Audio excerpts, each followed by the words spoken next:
Hello, world. I'm Chris Pirillo, and I was not expecting to be so congested so quickly. You've tuned in to another live stream. I do a live stream every single weekday, as you very well know. I do TLDR still every weekday, and you can watch live or after the fact. TLDR, short for the LockerGnome Daily Report. Today is special. I'm streaming for everybody. Normally, it's just for the patrons, my super. So, you want me to talk? I'm talking to every single weekday. Okay, not every single weekday. There are days that I have to take off because, I'm too busy working with Star Wars. That's what I did last week. Probably knew that, though. If you're not subscribed to the podcast, you should be subscribed to the podcast because you get a third of TLDR for free every day. Well, every week that I post. Anyway, if you are missing TLDR and missing a bit of tech in your life from me, I'm doing it. It's what I'm saying. ChrisPirillo.com has more information for you. You can send up one of the super nominees, aka one of the patrons. Very happy to have their report. I'm giving more time to them because, honestly, for patrons, the super nominees, I wouldn't even be able to do this. So that's just me being honest, and I appreciate them. I appreciate every support. That's why I'm, carving out TLDR into 3 segments and about an hour long or so. We have the Q with me. Get that. And then I move into an AMA every single weekday, answering questions that people want me to answer. And then the third part is Tech News Views, where I kind of give my opinions and analysis on the day's news. Not just talking about what's happening, specifically my angle as to what might be happening. And this is the way we're around here. And these lately, daily blogs are still happening. A lot of things over there, and I don't know why that's messed up. I couldn't tell you why the video's messed up. I can't do anything about it. Can't do anything about it if the video's messed up. Sorry, Liz, can't do anything about it. I better tell her. I can't do anything about it. And that's all I can say, because I'm only as good at the broadcast tool that I have that I'm choosing to use. I don't really have a choice. YouTube blog kind of don't that. If you get that, yay, yeah, you like, you don't like, you like, you like. Okay, let me see how it looks from your end, because I'm happy to put the link earlier today. Go ahead and mute this just in case. And that's not what I wanted. Where did it go? I just, did you ever just have something that your video will play after this ad? Epic. I'm glad I started a few minutes early. I can tell you that much. So now I've got to sit through an ad for my own video. That's great. It's for a movie about someone on Mars, it seems. And it looks like a good movie, but I don't want to watch the movie right now. I want to see how well the video is looking.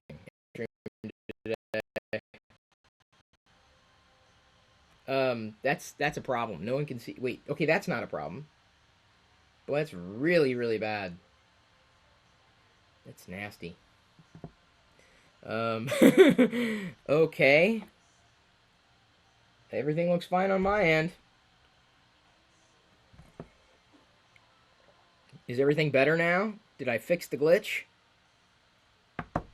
I'm using Windows 10. No, I'm not. I can't.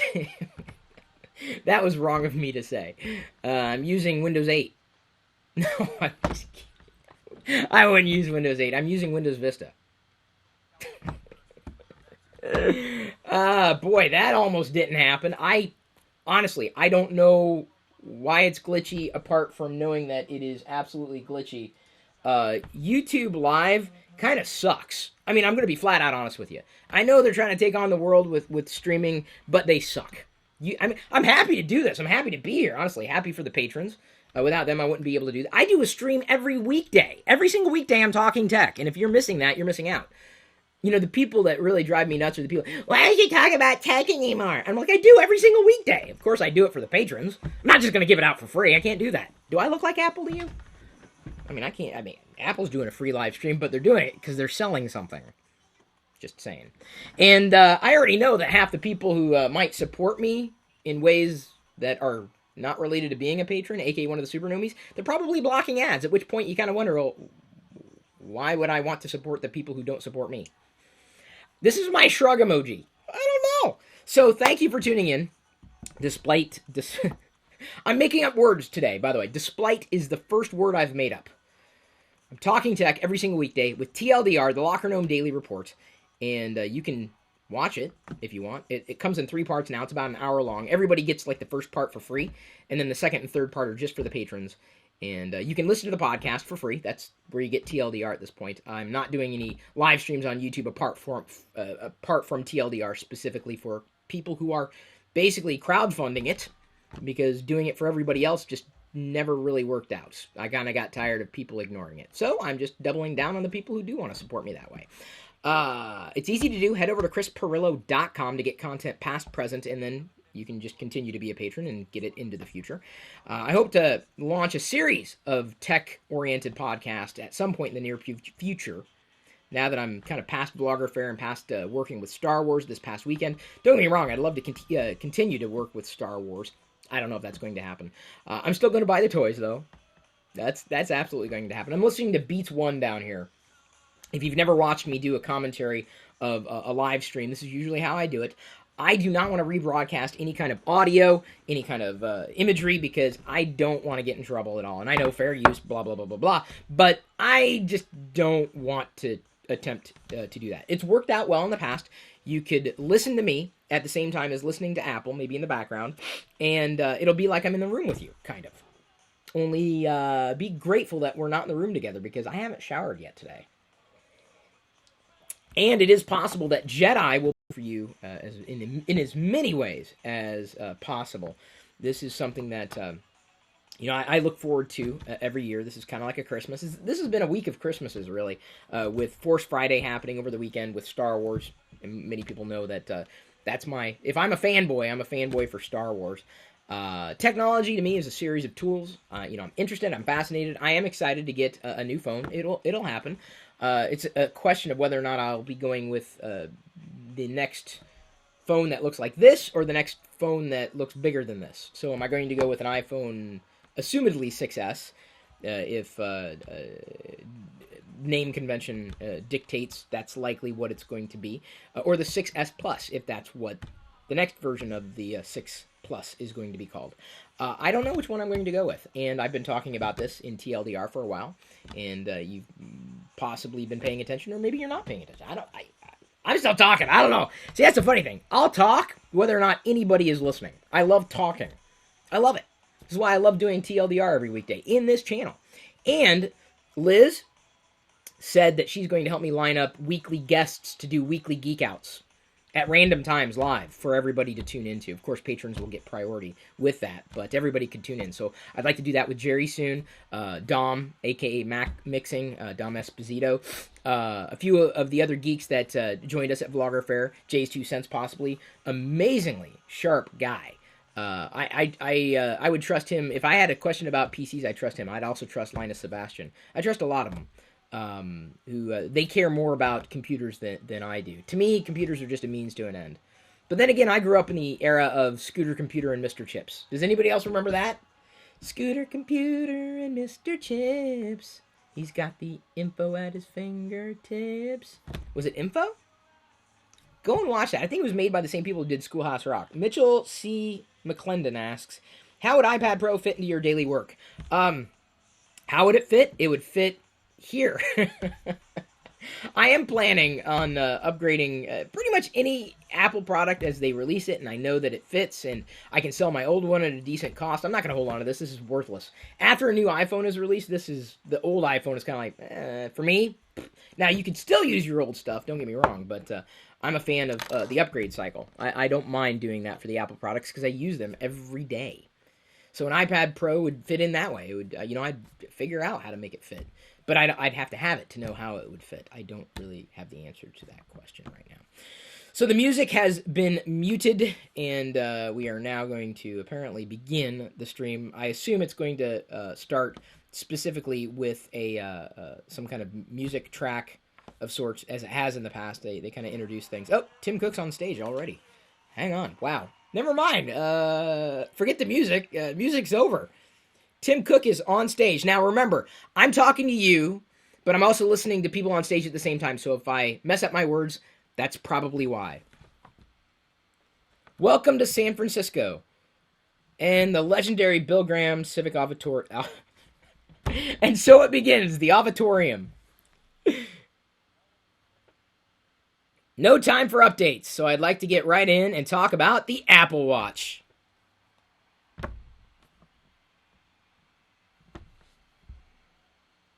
Will I be deciding which iPhone, and this is from Tony, question number 122, which iPhone I'm going to get by the end of this presentation? I don't know yet.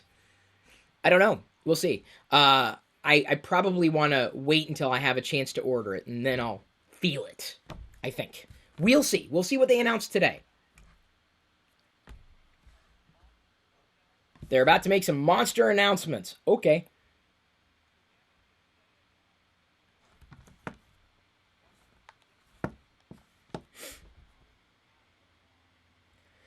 Customer sat is 97% on the Apple Watch.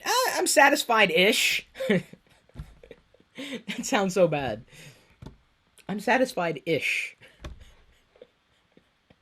There you go. Quote me on that.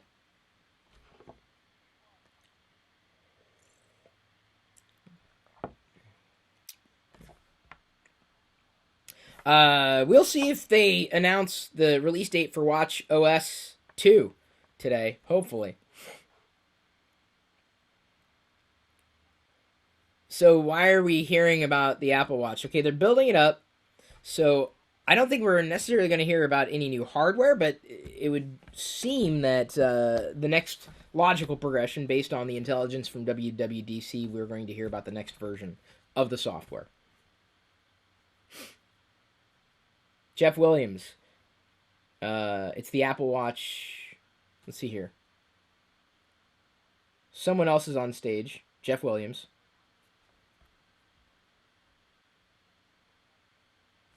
Oh, look. Someone... they're basically saying the Apple Watch changed their lifestyle. Lost almost 30 pounds.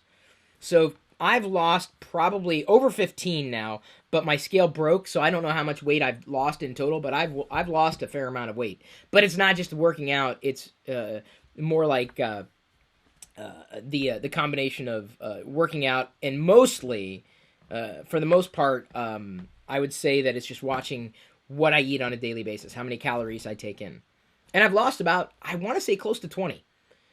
I'm inching there. I'll get a new scale at the end of the month. And then I'll know exactly how much I've lost. And then it may be close to 20. But I'm like right around that 15-pound range. So now we're talking about some of the new features of Watch OS 2. A lot of the same stuff that we saw at WWDC earlier this year. Including updates to, the Apple Watch default face thing. We're going to get time travel, which doesn't do anything right now. If I scroll the digital crown, nothing happens. But the new version will allow me to do that. I'm very much looking forward to being able to put a Darth Vader in the background on my Apple Watch.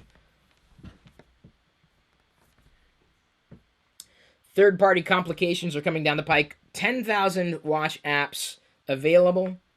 I'm not using any of them. Less beer? Not really. I mean, I was drinking like one bottle a night. I still have a bottle of beer a night, and that's it. And I've still lost weight. I eat eggs, cheese, meat, beer, and I've lost about 15-ish pounds. Not bad, huh? The Apple Watch reminds me that I need to be mindful of it. And I'm sure a scale will even further remind me to be mindful of what's going on with my daily stuff. Because I wanted to lose weight, and I'm still on track to losing about 20 or a little over 20. Quite happy about that. Apps can display video, access hardware like the mic and speakers. We're talking about third-party complications or just apps. Facebook Messenger is coming to the watch. Nice. We also have, integration with GoPro. Now the watch is the viewfinder for GoPro. That's nice. Do I track protein? Asks somebody. I do, ish. Not outright, but I know protein fills me up. And I got to thank the watch, or the Apple Watch, for kind of spurring on that kind of change for me. I have lost weight. I absolutely have. But I'm not done. Every day. It's an everyday thing. And even after I've lost the weight, I want to keep on this path. Because I like being where I'm going. If that makes sense. Airstrip? What's this? Healthcare. A medical app for the watch. Airstrip. Okay.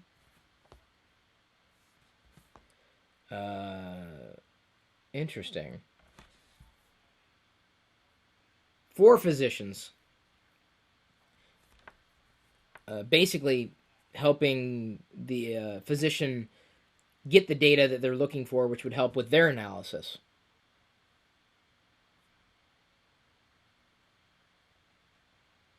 Vital signs on the watch. Whoa. There's an app that's showing vital signs on the watch. Wow. Physicians can get detailed data, even real-time feeds of the heart rate and other measurements. Nice. Problems viewing the streams. Tried all browsers. Strange. What browser are you using? Safari. Stock Safari. I thought this one was going to be available cross-platform, cross-browser. I could be wrong.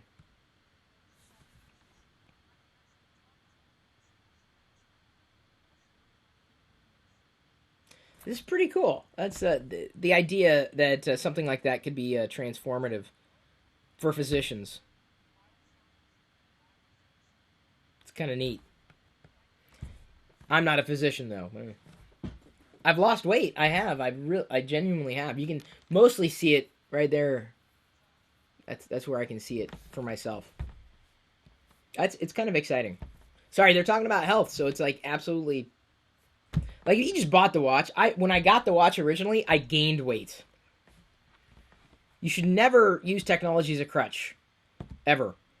Like just wearing it doesn't make you healthier. That's if you think that, that's really not great logic there.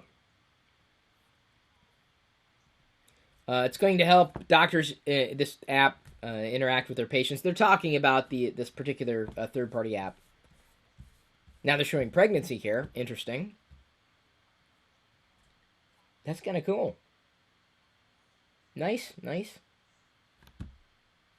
The way I look at it in terms of weight loss and trying to get healthier, it is every day. You can't just expect it's going to happen overnight or in a couple of weeks. I started at the end of June, and I haven't measured myself directly in terms of weight for a few weeks, and it's going to be at least 2 or 3 more weeks before I find out how much I weigh. But like I said, I'm on trajectory to 145 has been my goal. That's 20 pounds down, and then keep doing it, to be able to keep doing it, because that's something that I want to have in my life. And so the Apple Watch serves as a reminder. And by the way, they're still talking about that third-party health app. So if you're thinking, Chris, why are you talking about this? It's relevant. It's a reminder that I have to get activity, or I have to be mindful of what it is that I'm eating. It's just one more reminder, and I like having that there. I really genuinely do. Nicolo asks, I think you were fine the way you were. You've never been fat. Thank you. I appreciate that. And my wife, Diana, says the same thing, but I see a difference. Personally, I see a difference, and that's enough for me. Let me put it this way. I had 15 pounds to lose. I believe I have 20 to 25 pounds total to have lost, and we'll see how it goes. Tony Yoon says, prove it, Chris, take your shirt off. No way.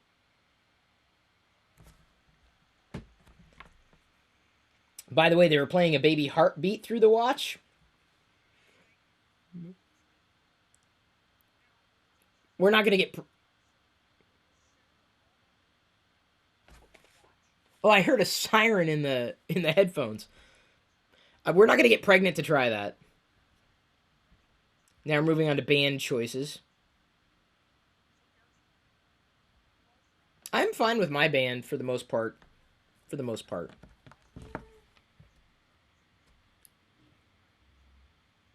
It's all about self-improvement, Chris. Well done. Thank you, Red. It is. It's about a personal choice that I made. This is very, very personal.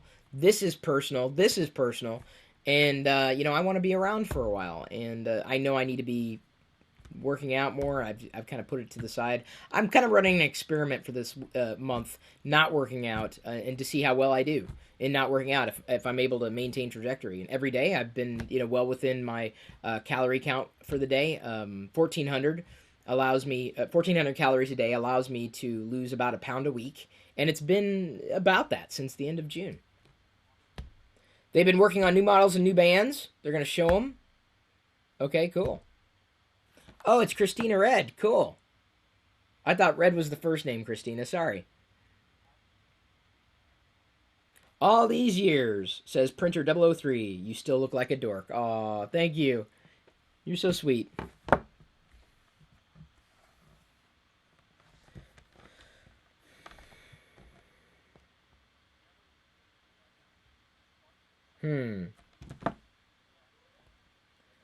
Chris, when will Apple come out with El Capitan and iPhone 9? Do I look like I can read the tea leaves? I cannot. That's why we're watching and listening. Bands. Okay. It's all about fashion. The Hermes band wraps around the wrist twice. Interesting.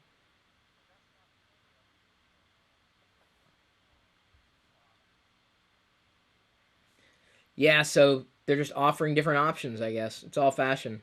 And now it's a commercial. So feel free to ask questions. I'm mostly interested in finding out when the update's coming down the pike. Hey, Michelle! Michelle's watching. Cool, but more ways for patients to freak our and brother their docs. Freak out and bother the docs. I agree, Michelle. Like, oh my god, my heart rate is 120 beats per minute. Am I going to die? No, that's normal. I think. I don't know what my heartbeat is right now. I only had 1 cup of coffee. I'm not done yet. Almost done. Oh, by the way, Michelle, I think we're getting together soon. The BB-8 Sphero is epic. I've been playing with it almost every day, and I don't do that usually. And then I also decided to get the BB-8 bobblehead. Gold and rose gold are the new finishes. Anodized aluminum. Oh, yeah, I'm going to take it off the stand. Rose gold. Wasn't that the name of the woman in Titanic?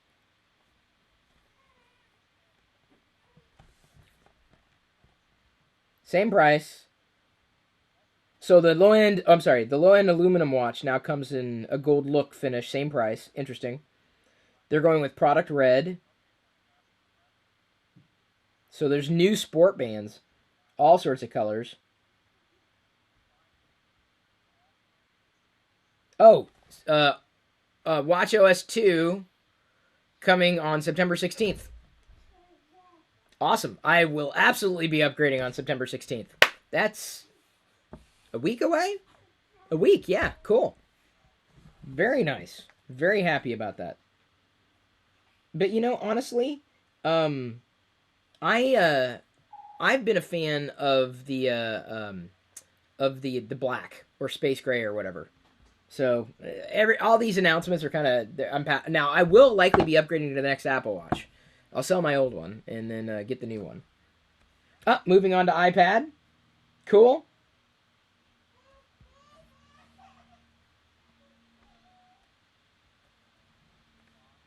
Very happy to hear what's coming down the pike with the iPad.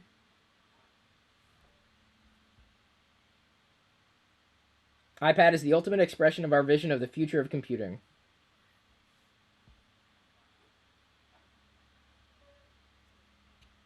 I accidentally... Speaking of iPad, I accidentally task switched out. Let's play again. Really? I can't...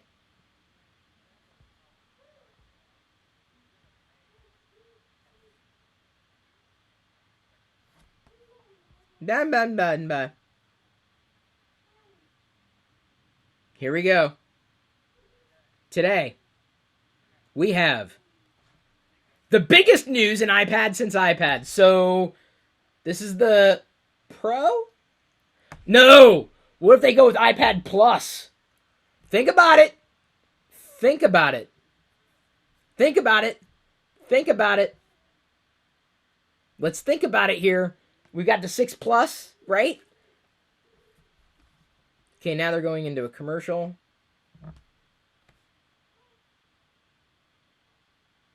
Well, let's face it, this whole dang thing's a commercial. And you know what? I'm fine with that. Although I'm having issues with the video. What the heck? It's like it's like recaching to a certain point.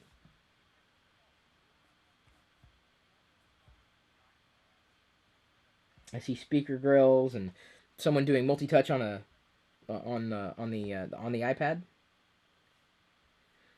Boy, the video caches differently. So what's it called? I'm waiting for the stream to kind of catch up. Looks iPad-ish.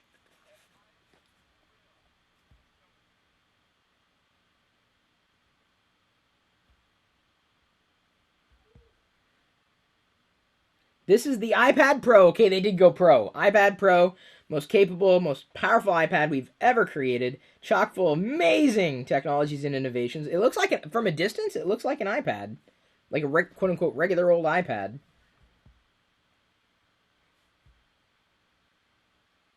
At a distance. Boy, it's interesting. So, like, I would look at him from a distance and not think that there was anything different than, an iPad that we've seen to this point. So it doesn't perceivably look bigger. Interesting. It looks like an inductive connector there for charging. It was like there's got to be a lightning port. Have you seen? I see 2 speaker grills potentially, unless there was one and it was the second one was for parity.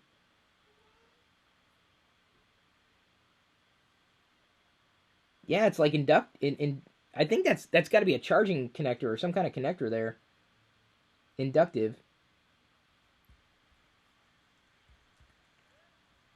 Biggest screen on an iOS device, more power and performance than any iOS device. Then I am in. Okay, maybe it does look bigger in his hand. Yeah, actually, I take that back. That does look bigger than the iPad has been. Jedi wants one. All right, let's see here. Let's hear more about it. Full-sized keyboard. Why make a bigger display? It can do things a smartphone can't do because it doesn't have to fit in your pocket. It can do things a laptop because it does things a laptop can't do because you can hold it all day. Wow, dude. So like a demo of someone playing a game on the large screen in their hands?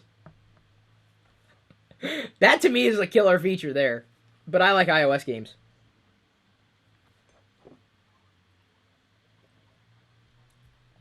Wow. 12.9 inches. This is what the rumor was.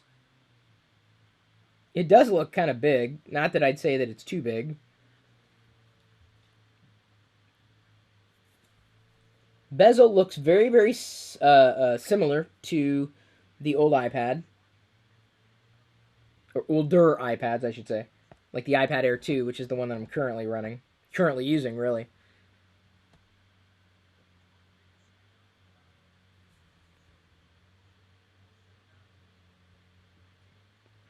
Bigger screen. It's all about the screen, man. So the width of the Pro is the same length of the Air. So the width of the Pro, same as the length of the Air. Really? So it's basically like you're getting double the iPad-ish. Or iPad Air-ish. 5.6 million pixels, more than a Retina MacBook Pro. My God, that's big. Wow. Can you show us a small screen in the corner of the event, please? What? No? I told you.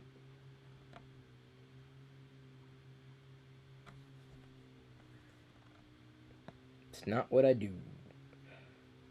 Right.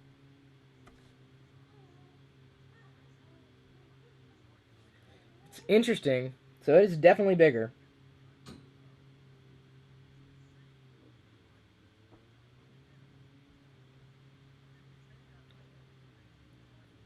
Fascinating.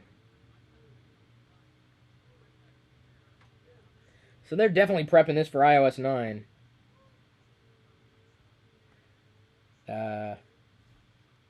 Custom timing controller, much like they did for the iMac.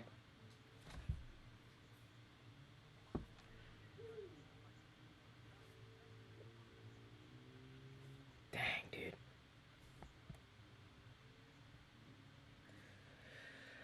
We'll see if it performs, man. I mean, that's a lot of pixels to push, and Apple hasn't done a fantastic job with frame rates on Retina displays to this point. On OS 10, again, minus metal. It's a nice big screen. Big screen, sharp screen.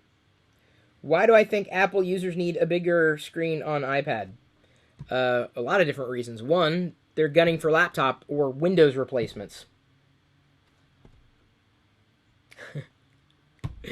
There you go. There's the answer to that question. I've dived deeper into that before.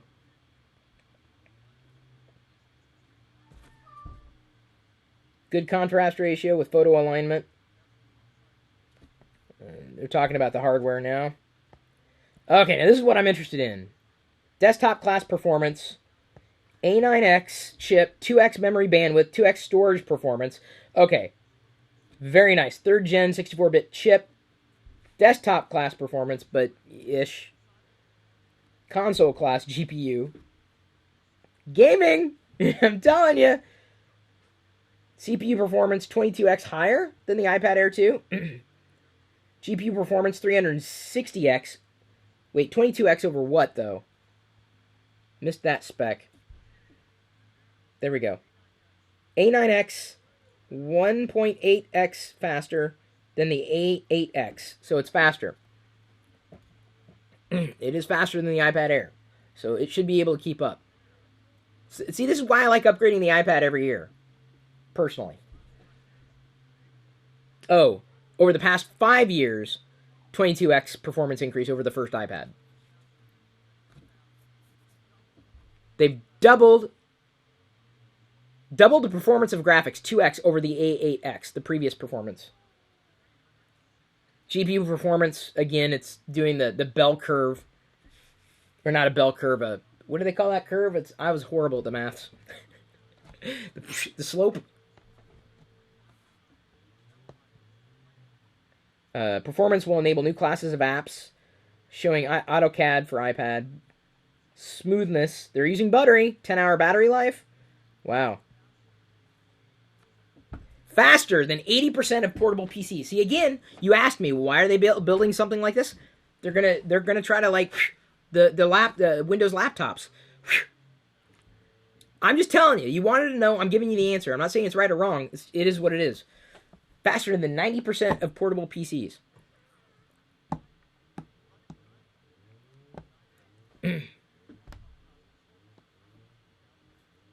So, iMovie would be interesting. I'd seen that. To me, my dad would be interested in this because he uses iMovie on the iPad to edit his videos, though he hasn't really edited videos in a while. Does that mean the corner folder pop will happen faster? No. In looking at the beta of iOS 9, it's gone. The folder popping bug has been gone. So they're saying that it's powerful and it's capable of handling a lot of graphics on screen. It's able to keep up, allegedly, according to Apple. We'll see. I reserve judgment until I've had a chance to use it. And yes, I will be getting an iPad Pro.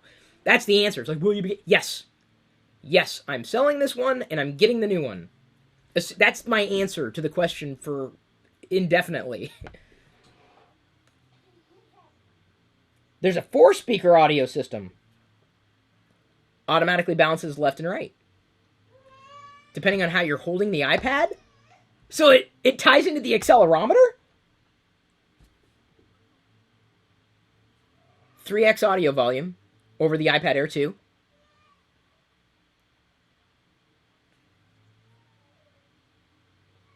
Thin, light.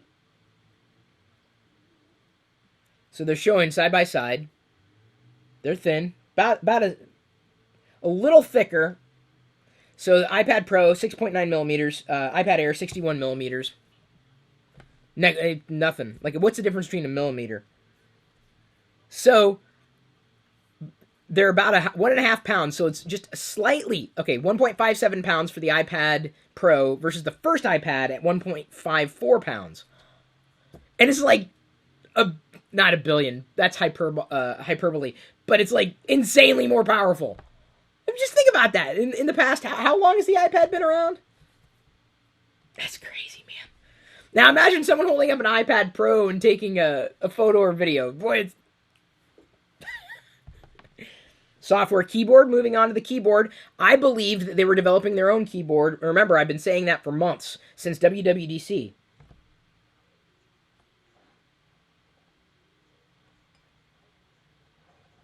Physical keyboard.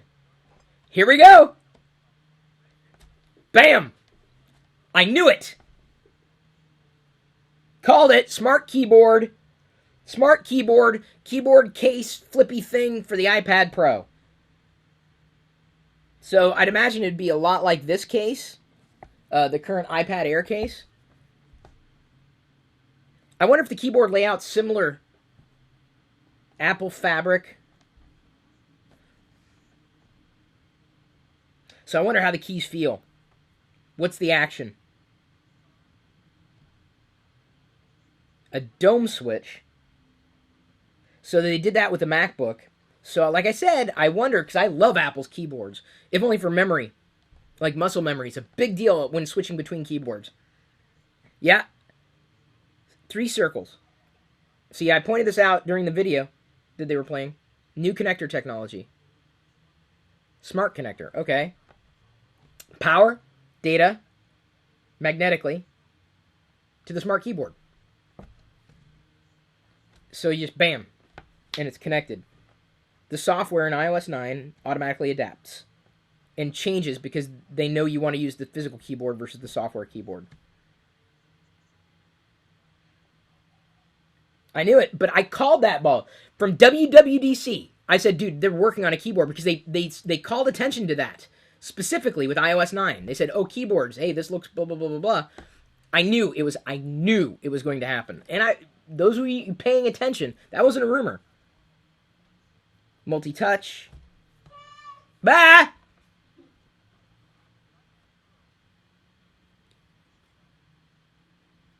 They're talking about new classes of apps. Oh, boy.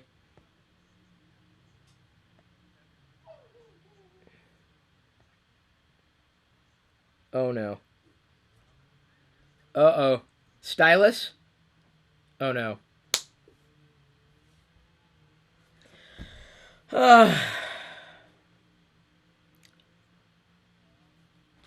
Oh, Apple Pencil. I'm sorry. I think I heard someone laugh. All right, what's in the Apple Pencil? We're going to watch a video about it. Your pencil sucks. Oh, it's Johnny Ive. He's talking. Hey, Wicket, what do you want? Dude, you better not chew on anything or pee on anything here. I'm listening to Johnny Ive here. So this would be good for people who need a stylus. Or a pencil. What does it got? What does it do? How does it turn? How does it work? Touch, of course, primary method of the input of the iPad on the iPad. Highly responsive sensors built into the tip of the Apple Pencil. The Apple Pencil sensor, it's aware of pressure, tilt, and stroke. Wow. Okay, well that could be good. Its unique tip signature allows it to be used simultaneously with your finger.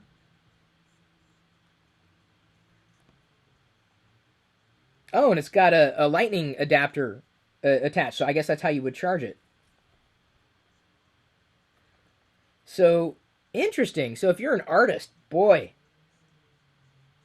Or, if you need I think it's more for artistry than it is taking notes, but you could, I guess, take notes. The art that they're demonstrating or engineering that they're demonstrating is pretty interesting. Oh, Michelle Gamboa, and you've met her before. She ate chocolate covered grasshoppers with me eons ago. She says, so this is going to be so much more awesome with Adobe Slide and Ink. Oh, and Apple Pencil, lol. Disclosure, Michelle works for Adobe. Eric Eichmeyer, who helps out around here, says they might kill their own laptop line in the process. This is possible. This is honestly, that's where they're headed. I can't talk about it too deeply right now, but I've talked about this before. Most people are going to use the iPad as their primary computer. The new Notes app, where you can draw and diagram directly with Apple Pencil. But how does it... I don't know if I saw... Is there a way for it to slide in or attach somehow to the iPad case so that it's easily... it's portable? How much does it cost? When is it available?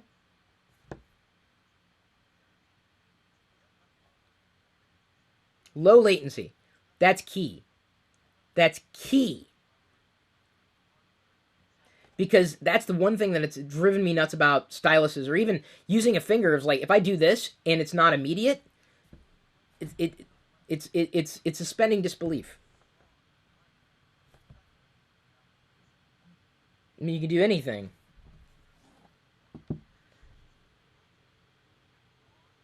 See, now Michelle's saying leaning to the MacBook Air for programming. See, that's the difference. Pro users, programmers, video editors, like people who take something seriously, you're going to want to go with more of a traditional laptop construct now. And at some point, those lines will continue to increasingly blur. But Apple itself, or even Microsoft itself, needs some kind of desktop type of system, not necessarily a mobile system, to develop for. Where are you going to do your development? You can't do development on the platform that you're developing for. Or can you? Can, I guess, but you're still going to, I think, need something separate. Then again, if the price point matches what you're looking for, we'll see. I mean, we haven't seen any specs necessarily, but I'd imagine that this has got to be pretty close to at least a MacBook Air performance. The software may not be there yet, though, in terms of like third-party like development software. And there's definitely third-party apps available that will help with that, but Microsoft is hitting the stage. Wow. Wow. Wow. Office. Microsoft Office on stage. Wow.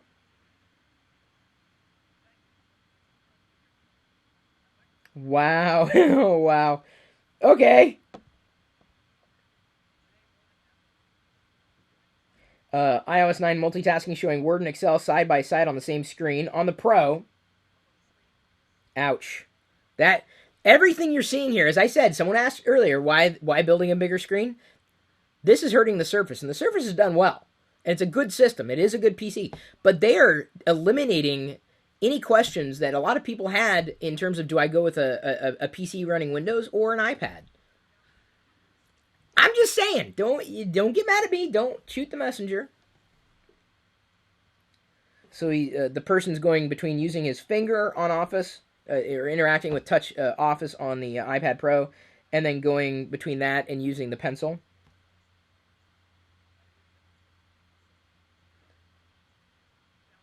So my question is with pencil, see, he's hovering over the screen, wrist detection.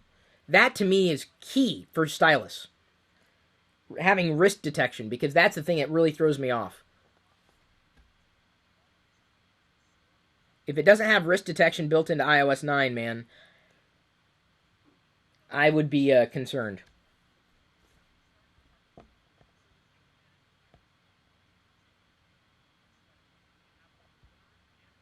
Wow.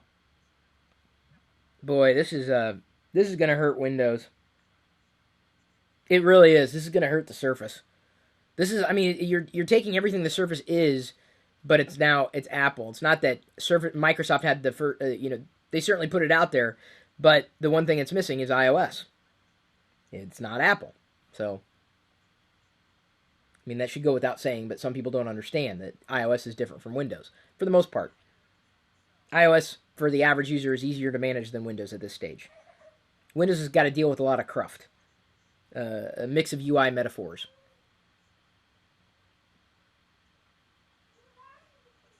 This is really an Office demonstration, which is fantastic for people who still use Office. I've kind of moved on in my life.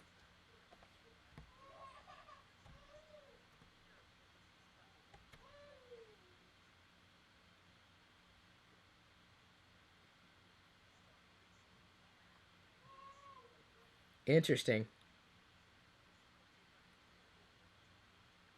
So, I mean, Office is pretty powerful on iOS. It's basically what they're saying. Now Adobe's on stage. Wow. So they're showing that they're getting along with everybody now. With Adobe on stage, I don't think they're going to be announcing anything in relation to Flash. In fact, that would be the great thing if they came on stage and said, "We're killing Flash now. We're tired of it too. We're done with it." And Markovic 1995 notes very well that Apple and Microsoft have been working together for years. They have. They have. See, as I've been saying for the longest time, you can't have one without the other. I don't want to have one without the other.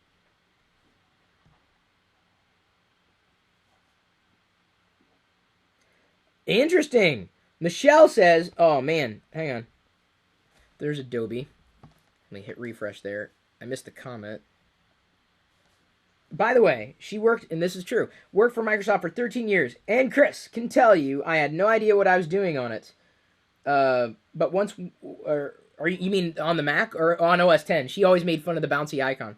But once Windows 7 is no longer supported, if Windows 10 doesn't capture me, I might be done with Windows. What are they? That's a big deal.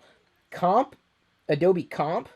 So they're doing like wireframe mock-ups, and they're drawing it, and then the app auto converts it. Like they're doing, like he's doing chicken scratch, and then it lorem ipsum dixits, like layout. Touch. God, that is so much easier on a touch screen than it might be on a desktop class system. Tony19 says, I hope to God that the new iPad Pro isn't better than my Surface Pro 3. Better is relative. Better is relative. What I would say on the surface, so to speak, to use that word if I can, they may likely be able to do the same thing, just differently. And the big difference is going to be living in Microsoft's ecosystem or living in Apple's ecosystem. That's probably where the line is. Because functionally speaking, now you can do split screen apps as long as the apps are aware of split screen. You've got keyboard stylus support, or Apple Pencil support, or any kind of touch input device beyond your finger. I think the big deal for me, and what I see is the polish on iOS 9 is, again, I hate using this. I need to find a different phrase. On the surface, it looks to be more polished than Windows 10. Just saying.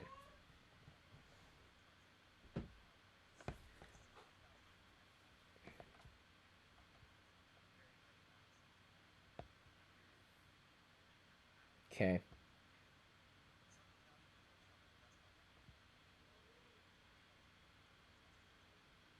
Interesting. Yeah, I think art and design people are going to love this. If you're into art and design, yeah, I think this is going to be a win for you. I think it really does come down not to the features, but implementation. Whose implementation do you choose? Do you choose Apple's implementation of this type of experience or Microsoft's? And there's no right or wrong. It's completely relative.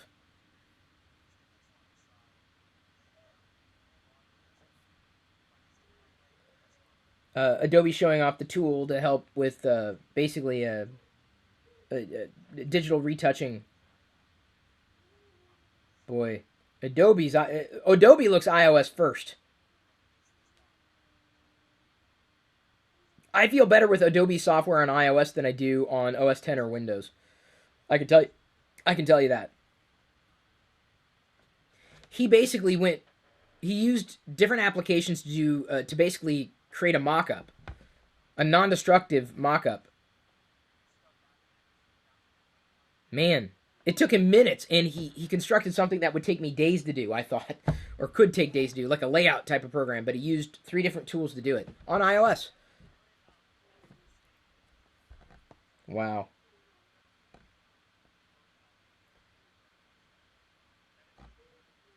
Moving on to a medical app.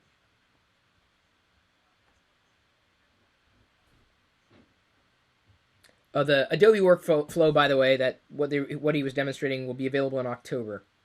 Soon.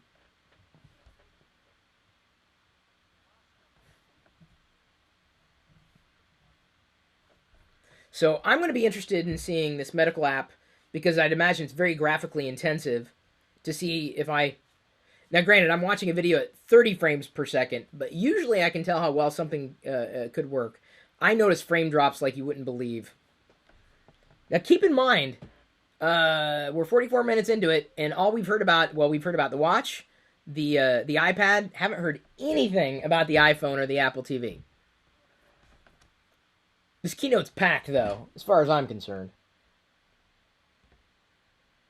Where's the thingy?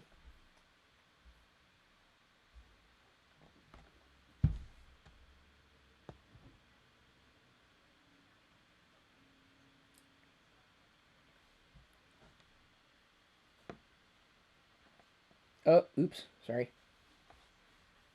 I'm saying I'm sorry, and I'm the only person who saw the glitch. By the way, I'm going to be glowing blue because I basically brightened the screen in front of me. And I have a different white balance. No, it seems fluid. The animation on the... I'm seeing the app kind of run through, and everything seems clean. Poly count doubled from previous apps. Pretty clean. Pretty smooth. Adam Sizglow says, so we don't need laptops anymore than with the iPad Pro. Dude, I've been saying this. I said if Apple releases something like that, it's going to further diminish the value of PCs. Remember, a Windows PC needs the user more than the user needs the Windows PC anymore. That's the problem the PC industry is facing. And some of them are adapting very, very well. One of our sponsors, with disclosure, HP, has created the Sprout. In fact, did you see Jesse's video about how to convert or scan a 3D object into Minecraft using the Sprout PC? You can only do that with the Sprout PC. So, I mean, when you find those use cases, but the problem is that for most people, this may be enough. And man, that is snappy. She's going through like high... Yeah, this is the poly count's got to be super high, but it seems very, very fluid. Or let me put it this way, fluid enough. But again, you know, I'm seeing something that's being, I guess, downscaled from 60 frames per second to 30. Tell people to read the description below the video. Read the description below the video. I don't know why. Why am I saying that? Oh, because of Apple's live stream. I'm not. I don't want to repeat myself from the beginning of the video. And if I really have to explain to people after all this time to read the frickin' description, you don't deserve YouTube, okay? I'm telling you, if you really need to be reminded to read the description, it's like we're having to remind everybody to look both ways before crossing the street.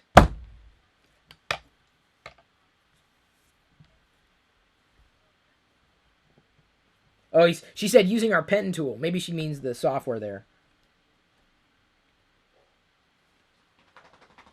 She meant Apple Pencil, maybe.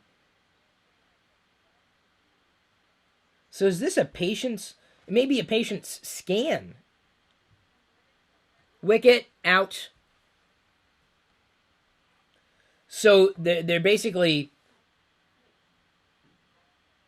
It's basically an app that facilitates communication between doctor and patient. And I think the information can synchronize between the doctor and the patient. So you could basically get a bone scan or whatever and then have it in this app and then be able to see your bone on the iPad. That scares the bejesus out of me. I'll be honest with you. Okay, here we go. Into pricing. 12.9-inch Retina display, 3rd gen 64-bit A9X chips, 4-speaker audio, 10-hour battery, 8-megapixel eyesight. That's fine. 802.11 AC with MIMO or MIMO, up to 150 megabits per second LTE if you get that one, or Touch ID. Assuming you can just get an iPad one or without LTE. Starts at $799, goes to 1070 or 1079 for the Wi-Fi and cellular. So that's not bad. The Wi-Fi 128 gig is $949. Okay, but see, I upgrade every year, so it's like about a $500 upgrade-ish. Nice. Apple Pencil's $99 and Smart Keyboard $169, available in November. Silver, gold, and space gray. I'm in. With the keyboard, the Smart Keyboard. I'm in.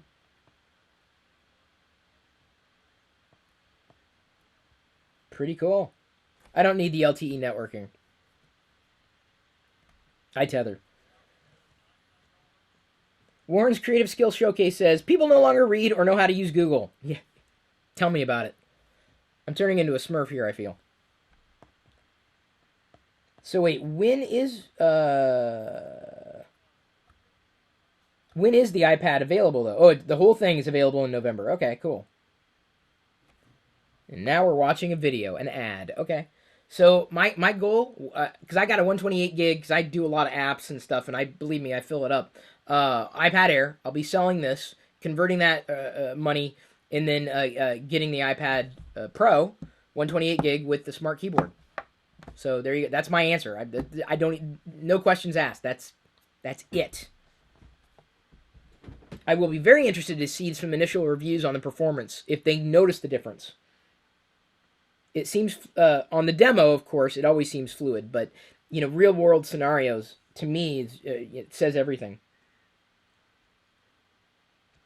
Even in the demo with people holding on to the product, it does look like a very large screen.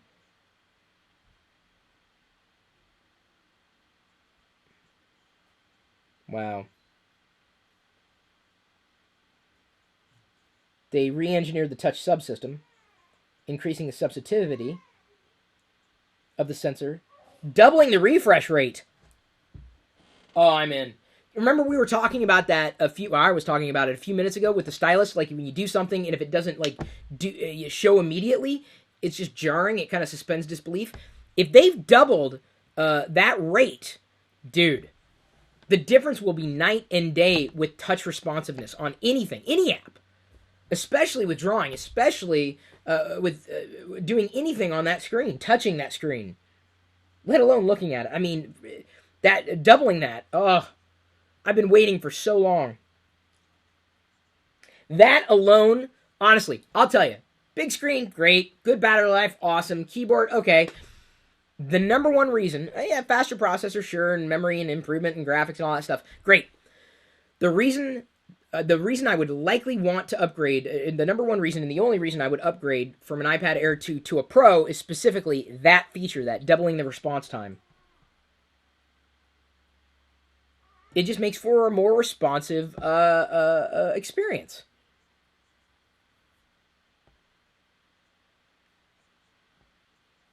I'll be interested to see how those speakers work too, or even hear them.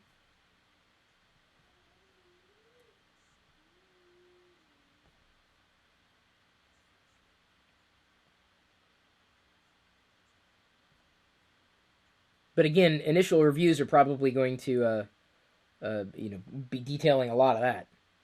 Wow.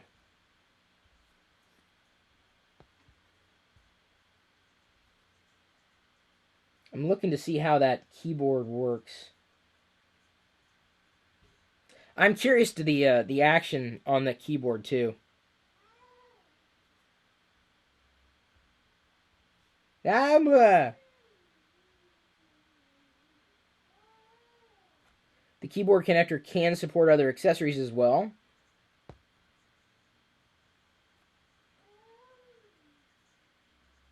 Wow. So then they're updating the pricing for other iPads too. Quite a range. And you know, like if you notice in the demos, nobody's got the wrist is not touching the screen with the Apple Pencil, which tells me that we would likely see wrist detection in iOS 10, but not likely in 9.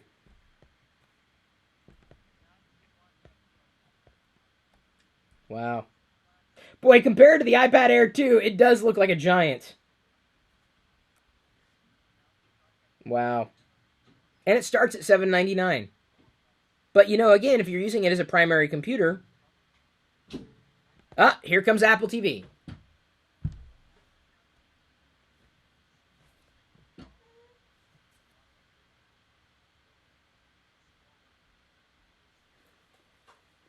iPad Air 2 is now the iPad Mini 4. So basically, what the iPad Air 2 is not structurally like size, but they've crammed the specs into the iPad Mini 4.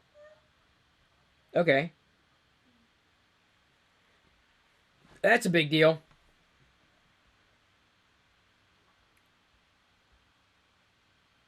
TV has been virtually standing still today. We are going to do something about that. Interesting. Our vision for TV is simple and perhaps a little provocative. We believe the future of television is apps. What have I been saying for years? Every station that you tune into is an app. Man, I feel good. I feel like I'm being vindicated here. This is great. What have I been saying that people have not been listening to for years?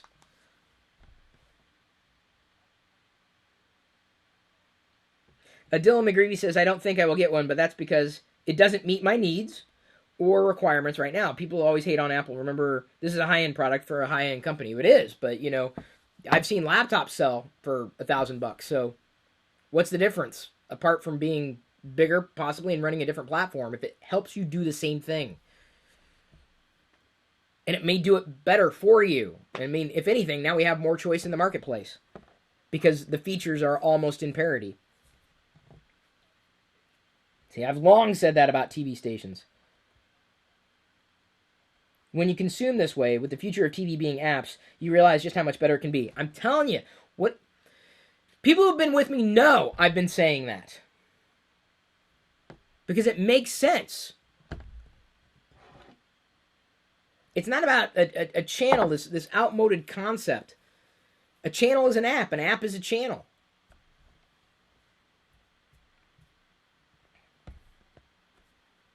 And I think that, you know, the idea of apps, instead of calling it a channel, calling it apps unifies the messaging for Apple. Because we know what apps are. Install an app on a phone, get the stuff. Install an app on a TV, you get the stuff. Forget calling it channels. Michael K says, wow, fanboy much? Oh, you have no idea. I've got this mug with Stormtrooper on one side, R2-D2 on the other. I am also sitting next to the BB-8 Sphero. I have... Oh, sorry about that. I've got the Lego Darth Vader set number 75111 here. I don't think I'm going to be opening this, though. You know, I may get a second one at some point to open up and stand next to it. I think I'm going to keep that in the box. One other thing that I definitely want to keep in the box is this Darth Vader Samurai Taisho Darth Vader. Because, hey, it's Darth Vader, and I like that. I still have Jerry Berg's 3D printed, this is Barnacules Nerdgasm's 3D printed Darth Vader. I got my Force Awakens stuff across the room right now. I may be doing a separate video on that. Let's see what else. So I've got a Darth Vader floor mat here. And... Oh, you were calling me a fanboy for something else? I thought I explained at the beginning of the video I'm a fanboy for Star Wars. Maybe you weren't paying attention there at all. This is just technology, dude. This technology isn't life. My life revolves around technology, not the other way around. See, tech is a series of tools. It'd be like me fanboying over a screwdriver. Can you imagine that? I mean, really. I mean, there are people out there who do. They really like. I'm like, oh my god, this is a tool. This is an iPhone right here. This is an iPad. It's tech. It's a tool. I don't care. Tech is not a religion to me. Star Wars, that's closer to a religion. But it's technology, dude. Get over it. So now we're finally getting into the demo of the Apple TV. I was doing that because really Tim was just building it up. Ooh, I saw the remote control very briefly there. It looked like an iPod Touch, like a slimmed down iPod Touch.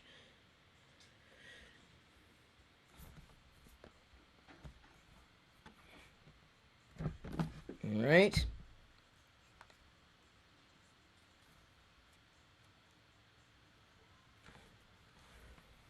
This is why I'm not emotionally attached to my tech. I'm not. It's a phone, dude. It's a tablet. It's a computer. I don't care. I don't. That's why when like something breaks, I don't like. Now, if my Darth Vader broke, different story. Different story. I am more emotionally attached to this Poison Ivy minifigure than I am this phone. Just so you know, okay? So be careful when you throw names around. So make sure you know what you're talking about, which obviously you do not. See, this don't really care about. I do because it enables experiences. This is a tool. I use it to do things. This is not a tool. I don't use it to do things. I admire it. And you know what? This is probably going to be more valuable than this at one point. Just think about that. Yeah. Just saying. 10 years from now, who cares about this? So we're going to talk about the Apple TV. It looks squatter, taller, like a Mac Mini in quartered. Then you've got a new remote control with several buttons on it. Wow, they've really upgraded. And a touch surface at the top of the remote. We're getting a look at the OS. Very, very modern looking. Very much in line with what they've done with iOS on the iPad and iPhone. Voice is integrated. Touch integrated.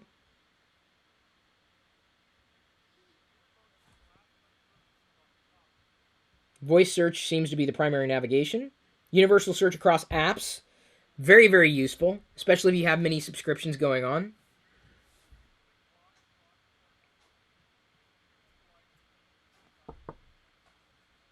Very nice, very clean.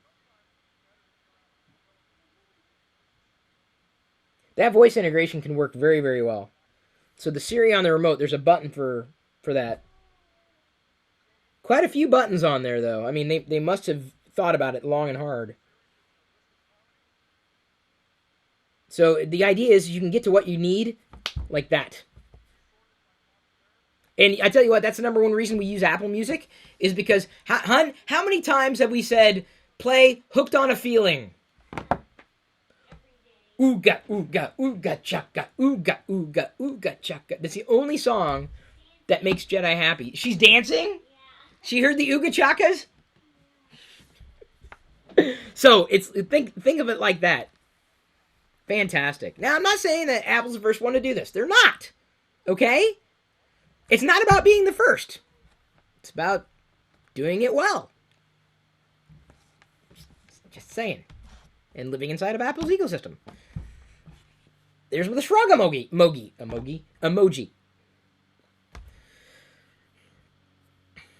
Wow. That universal search is killer.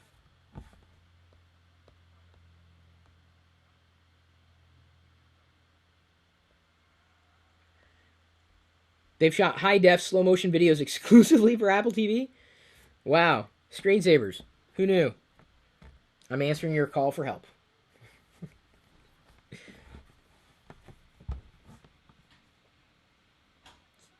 Yeah, it's not a photo. Dude, these screensavers are pretty epic. Whoa, dude. Everything else looks like crap. How does Apple do that? How does Apple make everything else look like crap? You don't realize how much it looks like crap until, well, Apple releases iOS 7. That was let's face it, crap. iOS 8 iterated the crap. iOS 9, we'll see. But dude, that's pretty wicked. So you get day or night shots depending on the time of day that the screensaver kicks in. Clean animations. They've definitely got power compared to the former Apple TVs, which were pretty static. App Store, Apple TV, bam, games, everything. Activity, all the photos and stuff. Apple Music's there. Wow.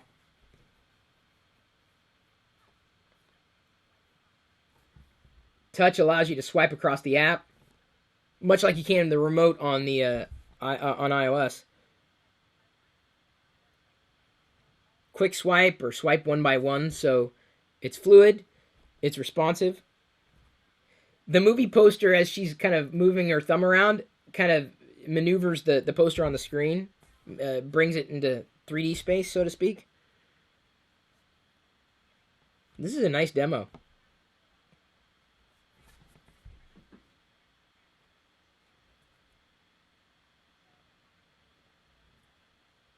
Oh, wow. Okay, so it's a deep dive. Wow. Siri can just jump you right to something like, say, play me that episode of Frasier with uh, Lilith in it. The first episode, and then it knows enough contextually to, like, jump you into an episode. I mean, that was a horrible example, but I think you get the idea. She's playing an example from Modern Family that has been very friendly to Apple. This reminds me a lot of Amazon, their IMDb integration, their X-ray technology. So you can actually jump to a specific part in the show.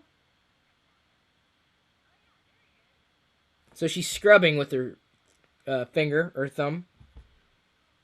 Benjamin Allen asks, Chris, are those good headphones? I can hear. So yes, they are.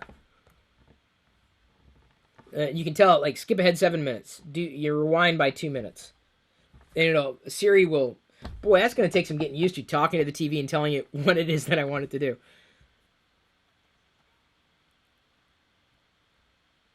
You can say, what did she say? And it'll jump back.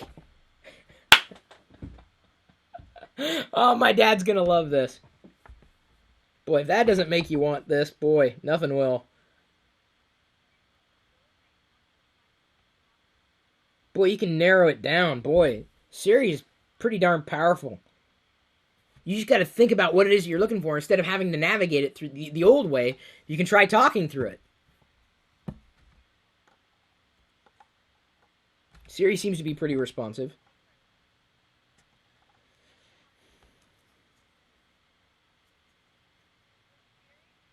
Yeah, Siri could be very powerful for jumping in and certainly filtering the kind of things that you're wanting to experience.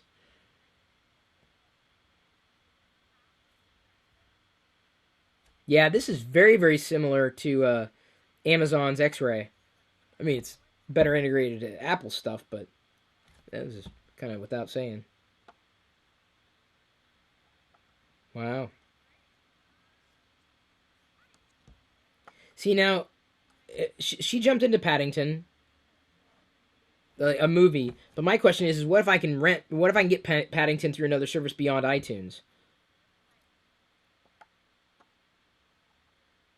She's playing Paddington right now, which I have not yet seen. I would like to at some point. I'm sure I will with Jedi.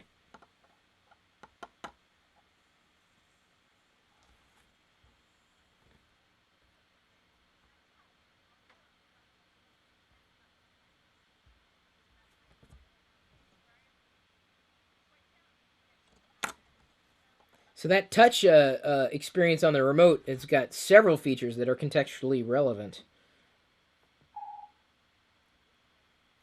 I got a DM.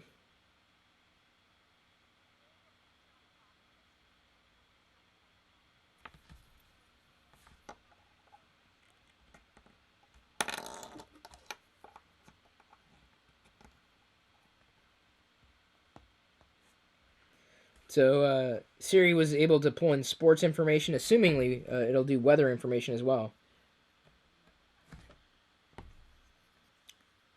So having weather integrated, boy. And they're still watching TV, but you can get... I mean, it's easy. I can get the weather information now from everywhere.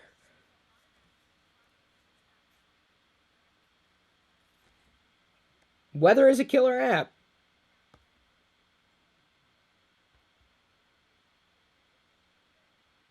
Wow.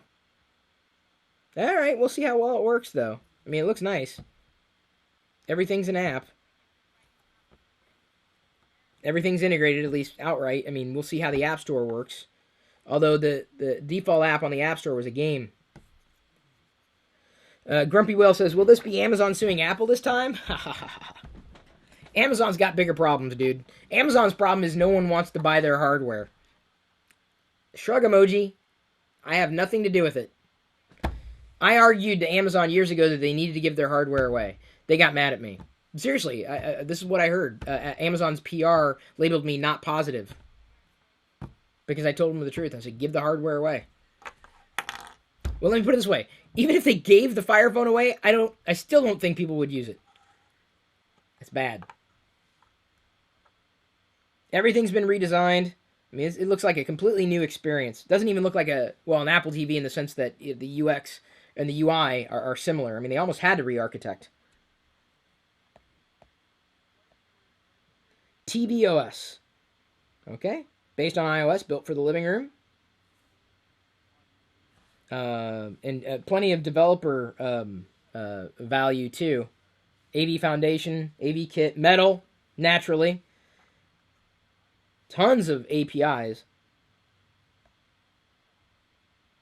Amazon is for poor people, says Barnacles Nerdgasm. Yeah. Not even that. Okay, now let's see these games. I'd love to see how... That to me is... He's playing a Star Wars app! Hang on! Wait a minute! There's Star Wars on the Apple TV!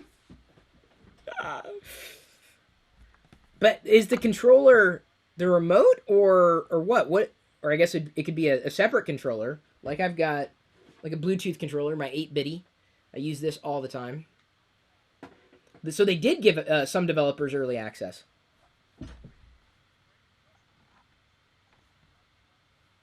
So that you've got content apps, you've got gaming apps. Wow. Seriously, is there going to be a Crossy Road demo? That's all I want. I will consider this a fail if I do not see Crossy Road. They're not showing the game demos, but they're showing the games. I mean, like screenshots. Infinity's coming to the Apple TV. I no longer need anything else. That's perfect. If Infinity comes to Apple TV, done, in, there. Wow. Shadowmatic, I've not yet picked that up, but it looks like a perfect game for me. I've seen it. I've played games like it before. Jerry said something about... Hang on. Comics. Interesting.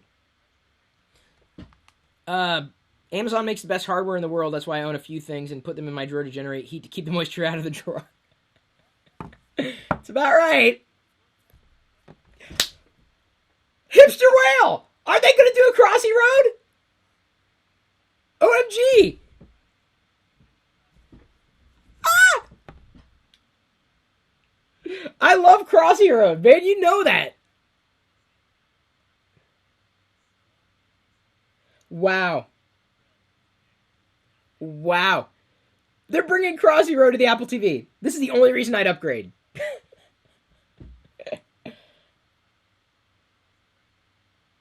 So what's the controller? The remote. So swipes. Not insanely precise, but I'd imagine with the third-party support. Boy, that's got to take some practice, though, because he's pop, hop, much like a touchscreen.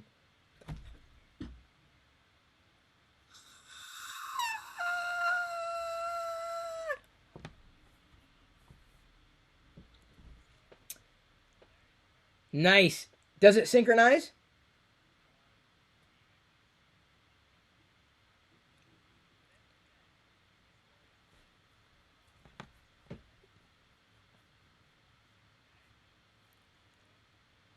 On Apple TV.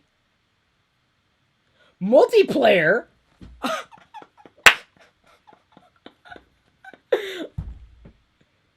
Dude, you can do multiplayer Crossy Road. That is epic! Oh my god. So how can you do it? So, okay, so anybody who's got an iPad or an iPhone or an iOS device, they can jump in. So cooperative play is one thing, or competitive play is another. And as long as one of you is still hopping along, the game will continue. So that's nice. Dude, that's epic. Oh, oh. Oh, nice. They're fighting each other.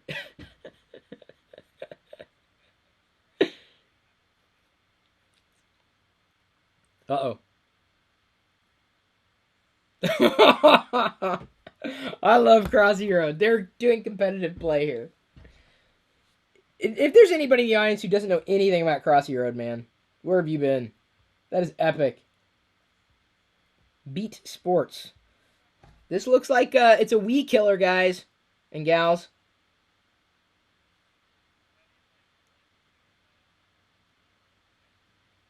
Dude, that I don't know if there's an accelerometer in that remote, and it doesn't seem like they've talked about that yet. Um, but that kind of game is like a total Wii game.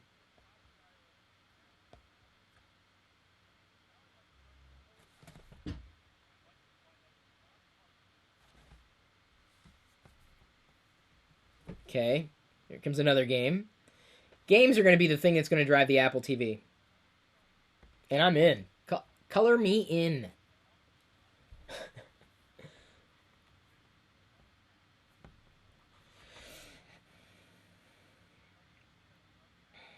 We haven't heard anything, by the way. We've only talked about the TV.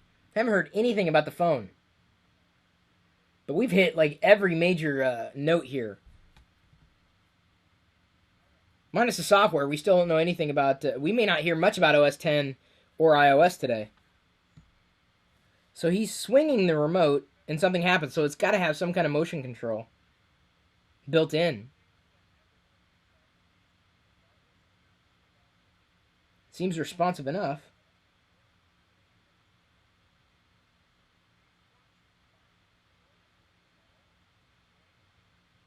Huh. It's like a Guitar Hero type of game. Beat Sports. Interesting. Up to 4 players can join with their iPhones or iPod touches.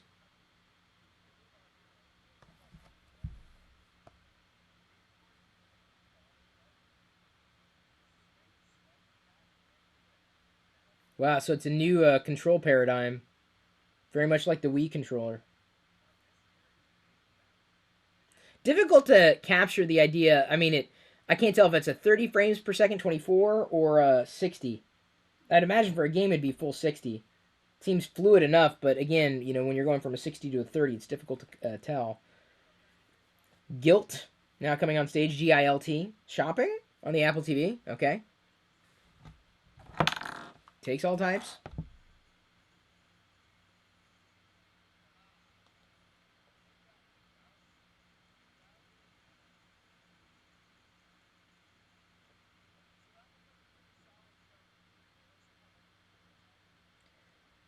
So they're still playing the game right now. That I can see.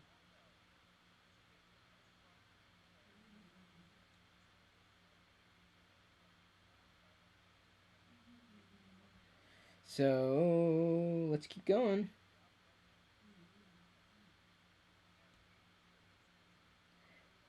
I wonder if we're even going to hear anything about the phone today.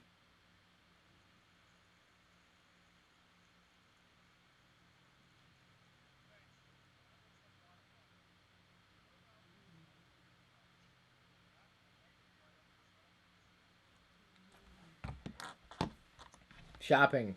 Yay. What do you want me to say about shopping?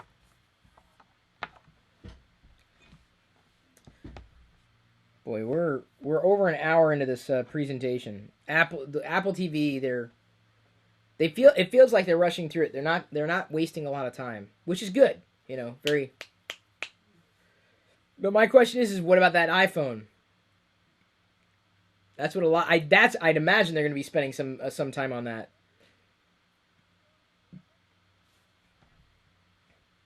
So it'll be they're trying to make shopping easier on the TV. My question is why?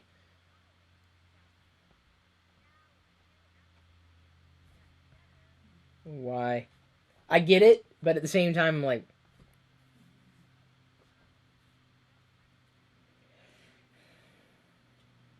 So you can shop on your TV, which we've been doing for years and some of us have been avoiding.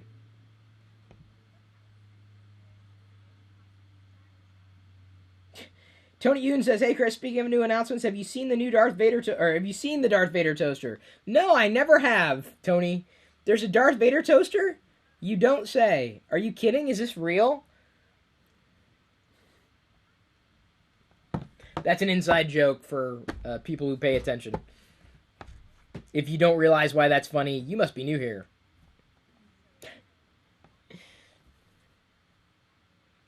Shopping on the TV. Okay, yeah, there we go.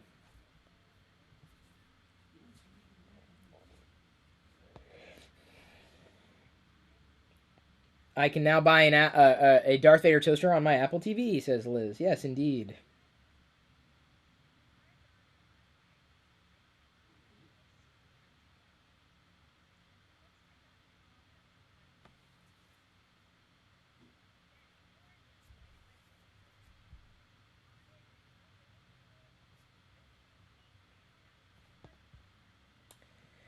I don't. I mean, shopping. That doesn't.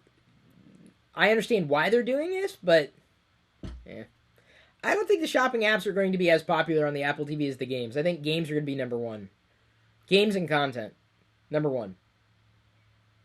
It wouldn't surprise me. I'm not even paying attention to Twitter. I should probably jump onto Twitter while they're boring me with the shopping. Oh, they're making shopping cooler by being on the Apple TV. Okay.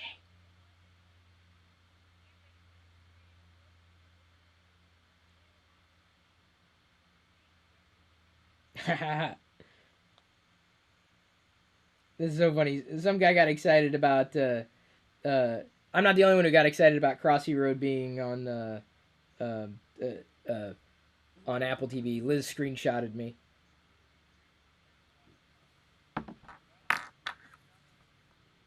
MLB. Okay, we're going into sports. Questions, anybody? Because I'm about to fall asleep. Looks cool. My dad's gonna love it. Me, not so much.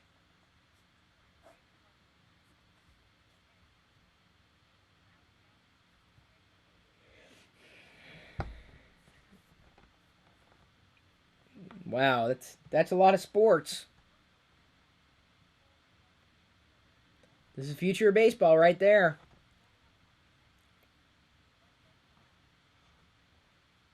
Pretty smart.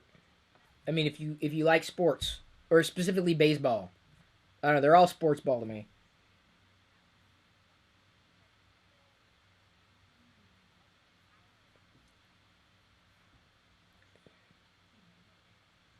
So they're doing it 60 frames per second. So that means the Apple TV can handle it.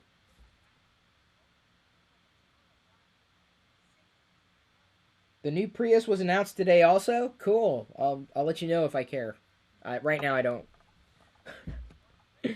Uh, I think is that Giannis saying something about the touch remote being from another manufacturer having it. That wouldn't surprise me. It can't be new. I can't imagine that being quote unquote revolutionary. Ricky Smith, if you can have one superpower, what would it be? Time travel. Time travel. Can I do a quick recap? That would be impossible.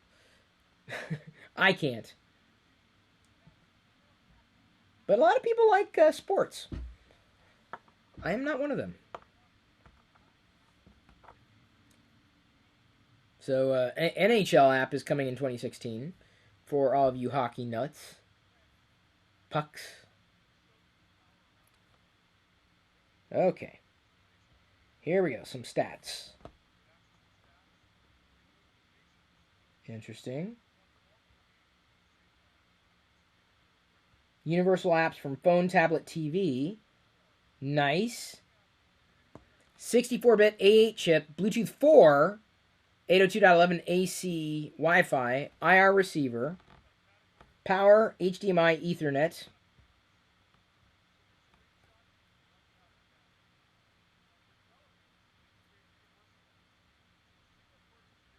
Wow. accelerometer and gyroscope, 3 months per charge, lightning connector to charge the remote control. And if I'm not mistaken, Bluetooth 4.0 is upgradable by software to the latest Bluetooth standard. Prices, well, the apps, it sounds like it's going to be like universal. So if they're universal apps, if you buy an app on one platform, it may be enabled on your other. Like if I got something in Crossy Road, that license may translate to the Apple TV, which would make it. See, that's what makes it nice if you have an iPad to get an iPhone, because a lot of the apps are the same, and you buy it once and you can run it anywhere. So I'd imagine, and I can't imagine this being different. If I've already purchased an app for the iPhone, it plays on the iPad as a universal app.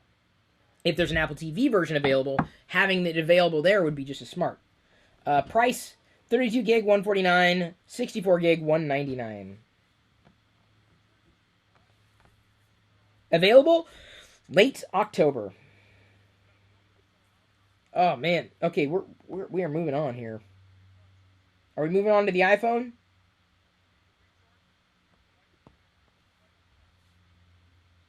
Yeah, so it uses the lightning connector to recharge the remote control. That's important because you probably already have a lightning a cable that you use for your phone. Decent. I mean, that's not for what you get. Think about it. If you already bought the apps, if you already bought the games on iOS, and you have access to it on the iPad, iPhone, and TV, that's a win. See, that's the key thing about the buying into a platform. You'd be at that stage. You'd be almost quote unquote crazy.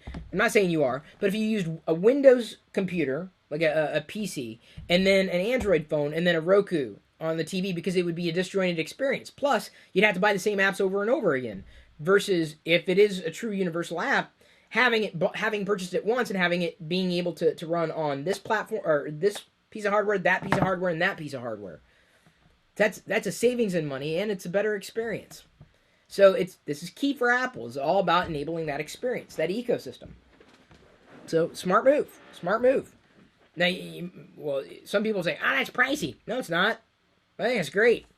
To have a better television experience with apps and games and everything, why would I want to buy a console when I could, play the games that I want to play on the TV through an Apple TV? That's less money. And I can do more. Perceivably. I'm not going to say it's going to be an Xbox killer, because it's not. I'm not going to say it's going to be a PS4 killer, because it's not. But what it's going to do is it's going to cause people to pause before they go and upgrade a console or go to the next console, knowing full well that they're using an iPhone here, an iPad here. I'm like, well, why not use the Apple TV there? Because I've paid for everything already. I might as well have it over there. Moving on to the iPhone. Worldwide year-over-year smartphone growth. iPhone 35% over the rest of the industry, 10%. Of course, they're thrilled to be in China, too. Here we go.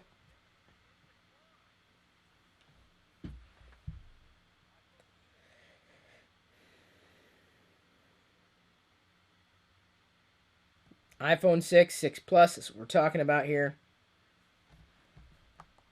The iPhone 6 has been the most popular iPhone ever.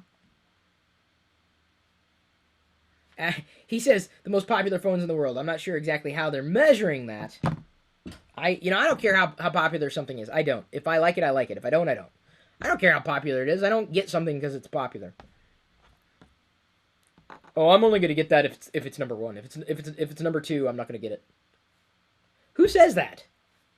It's like walking into a coffee shop and saying, "I would like your number one drink." Because I don't want a number two drink. Here we go. Newest iPhones. Video. Demonstration-ish. iPhone 6S and iPhone 6S Plus. Man, that's a mouthful. But they are really popping along here. Man, a lot of announcements. Boy, the Pirillo household is getting quite a few upgrades this year. That's a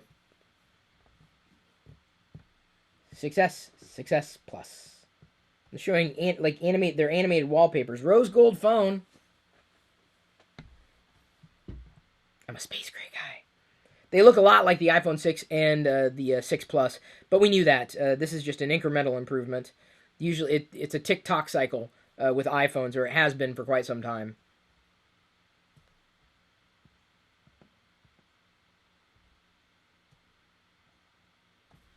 I mean, they look like phones. Okay, they look exact. What does the iPhone 6S look like? This isn't the 6S. This is the 6, not the 6S. Man, that is a mouthful. 6S Plus. Can't we just call it the Plus Plus? Or the Plus? What do we got here, people? What do we got? All I'm hearing is marketing speak. It's advanced. Yeah. We get that. We get that. That's what I meant to say.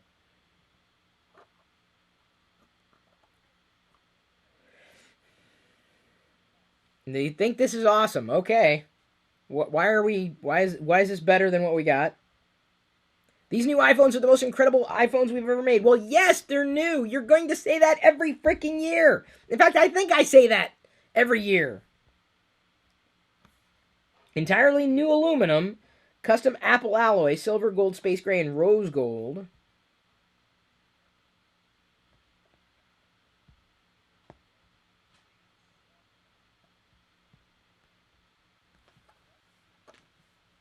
So, give me some features.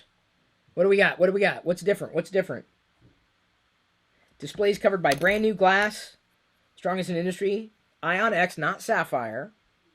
I believe this isn't the watch sport. Isn't that Ion X? I think that's Ion X. The regular watch, Apple Watch, that's sapphire. Multi-touch to the next generation, something called 3D touch. So that's you touch it without actually touching it now. I don't know how it works yet.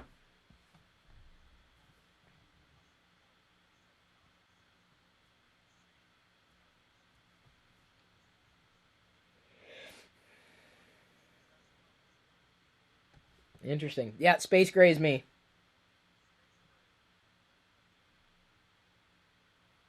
Space gray. Boy, okay. I got to know the differences between the 6S and the 6S Plus.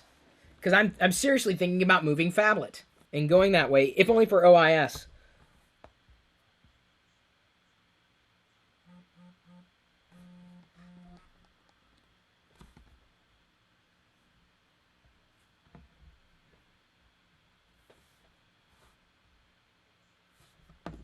Multi-touch, pinch, zoom, swipe.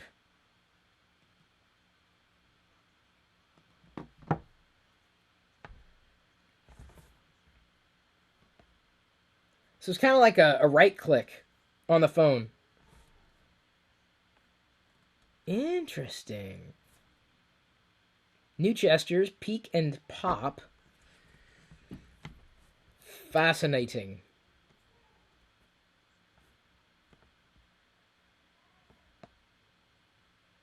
Peek and pop. All right, Johnny Ives back on the horn.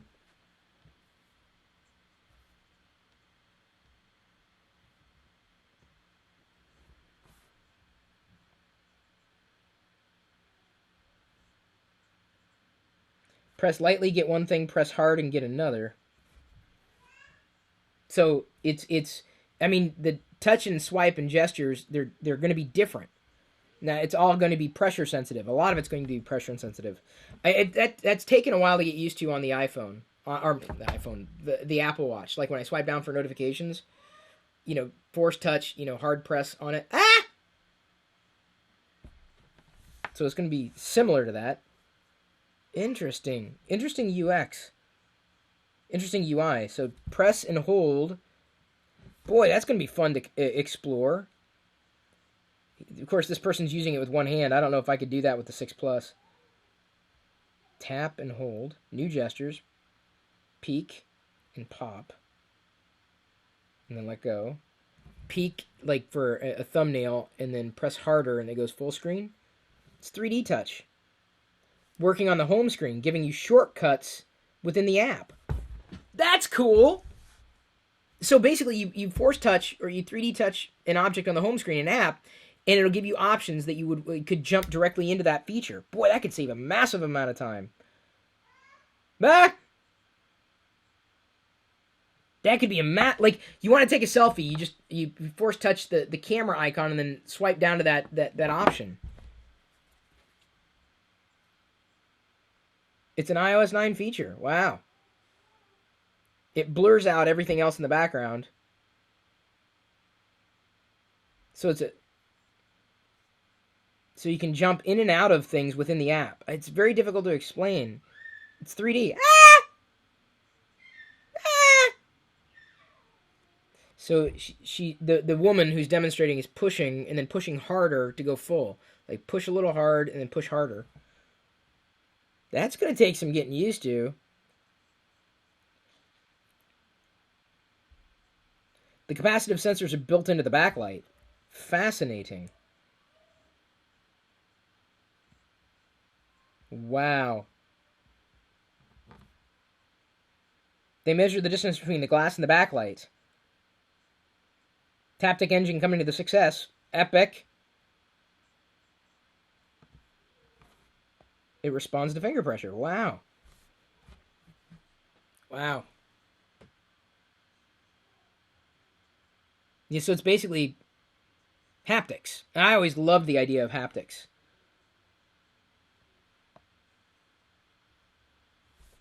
The iPhone 6S Taptic engine reaches peak output in 1 cycle. So that's a massive savings. Shorter, more distinctive feedback events. I mean, that's the value. So more responsive. But I don't think you could use the 6... Can anybody use the 6S right now with one hand? I couldn't do it. Oh, boy, I don't know, dude.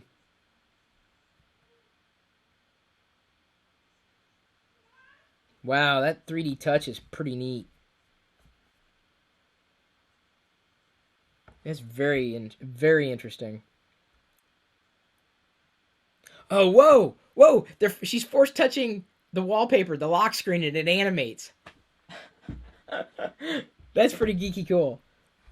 I like that. That was pretty neat. Barnacle Nerdgasm. I love that Chris is giving us blow by blow like it's a football game on the radio. It's 10x better than actually watching the demo. I agreed. Agree. Not agreed. Well, I agreed with because he said it. Okay, so back to Phil Schiller. Oh, Craig Federighi's hitting the stage. I love Federighi. He's my favorite Apple executive. I just love him. I love his humor and everything. And this is, it looks like Federighi has the ball. They're calling a timeout. Now, everyone might know that the timeout, they've only got 2 timeouts left. They're rushing through this. How does a football announcer sound? I don't know. Federighi's, playing in mail. He taps. He pulls up the various sheets. He's navigating mail on the 6S. So let's see what he's doing here. So a 3D touch, a little pressure, kind of basically pulls up like a quick view of the message. And then you let go and it goes back to where you were. So you don't have to, you're saving yourself time and taps. A peak. And if you want to go deeper, you press deeper. Okay, that makes sense. So just a light tap, and then press, and then you go all the way through. Boy, that's interesting.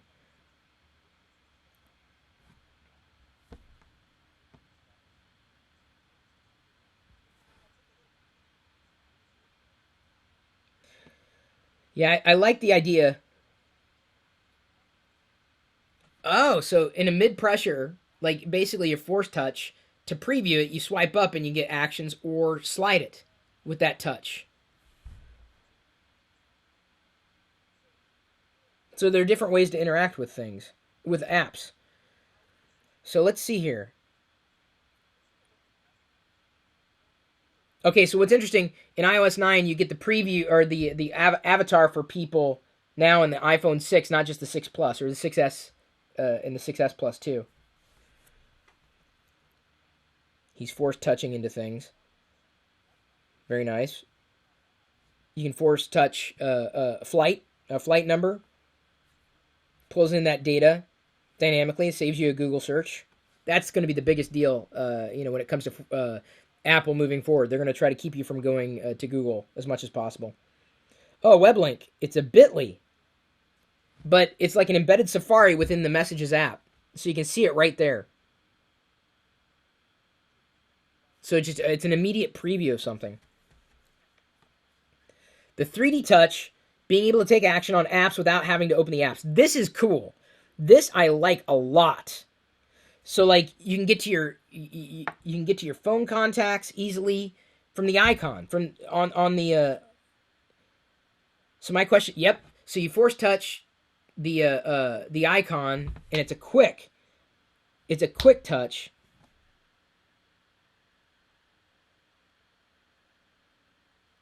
He's taking selfies. Peek in, slide back and forth.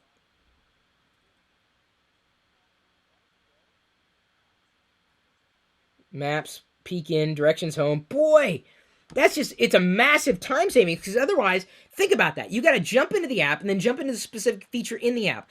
They're saving you that much. Huge time savings. That is big. I can't even tell you how excited I am about that. Man, because you don't need you need the app to do something, right? So you just go you basically launch the app to specifically do something.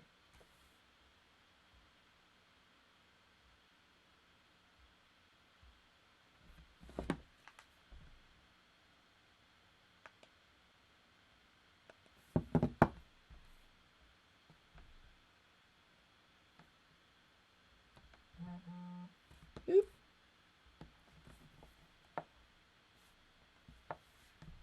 And meanwhile, hang on just a second. I'm going to have to switch because that page is not loading. There we go.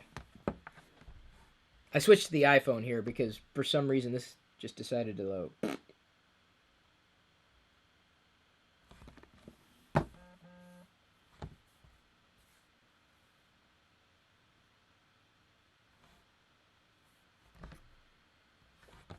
So Dropbox is already integrated. Facebook's already integrated. Man. Boy, Force Touch is going to change how we use the apps. Man. We'll see how battery life is. Let's not rule anything out here.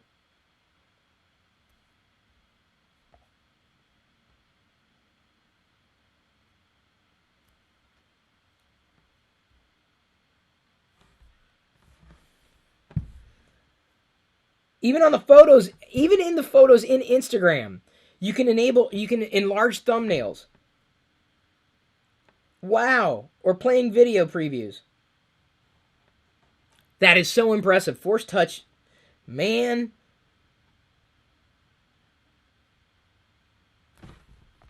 That is a big deal, dude.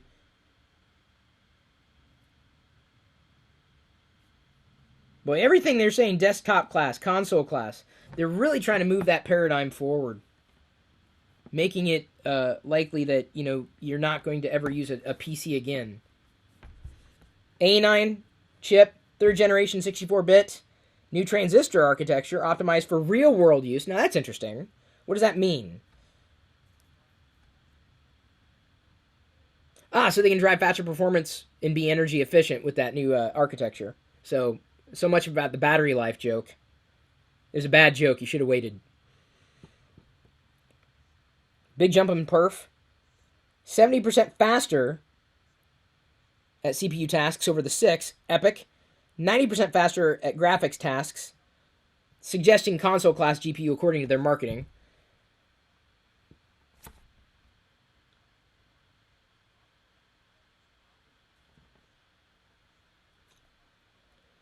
Yeah, what consoles are we talking about, though? That's my question. Like, console class, what does that mean? What does that mean? How does it turn? How does it work? This is a big deal. That 3D touch is... You want to... Well, I'm going to stick with the 6. That Force Touch, dude. I'm sorry, 3D touch? That's a game changer. Think about why you use They're demoing something right now. Think about why you jump into an app. For a specific feature. Oh, I need to launch the camera so I can take a picture. I need to launch the camera so I can take a video. I need to launch the camera so I can do this. I need to launch photos and go directly to X. So instead of launching the app, tap, launches, tap, feature, It's Force Touch feature. Or I want to like go through someone's Instagram feed and like I want to see all their photos, so I'll go through. Instead of seeing all the thumbnails, I'll go through and watch and scroll in a certain wider view uh, uh, uh, Instagram feed. I guess what would be the difference between a list view or a thumbnail view? And instead of having to do that, now it's just it's a Force Touch. And if I want to see it deeper, I just continue to press. And the animation seems smooth enough. They're playing a game demo.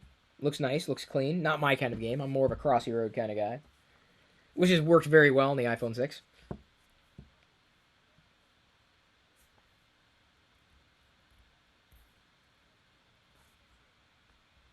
So,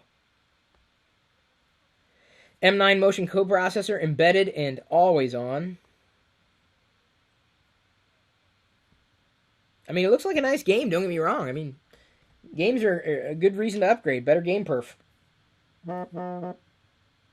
Oh, thank you, Jerry. Jerry just tweeted the stream.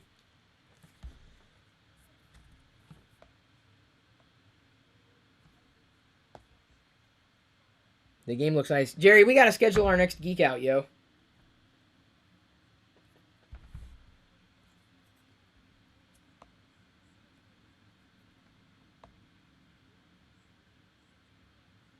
Camera time. Are we getting on? Second gen Touch ID.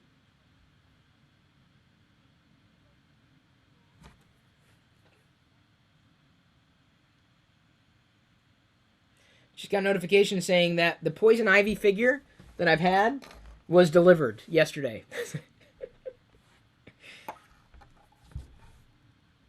Advanced chip. New camera.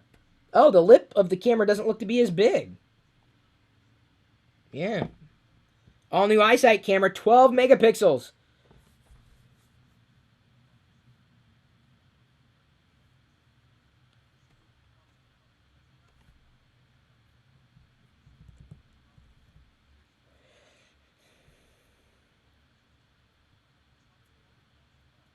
Wow. Everything's become more efficient, of course.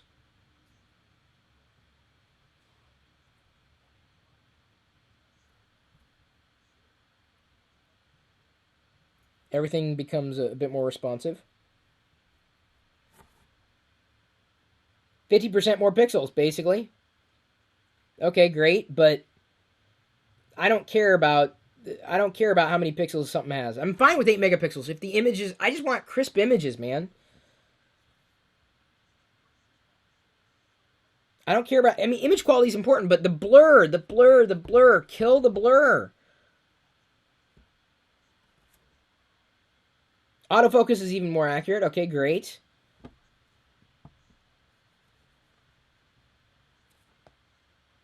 I mean, 12 megapixels is great, but is it? Give me a better. I just want one good shot.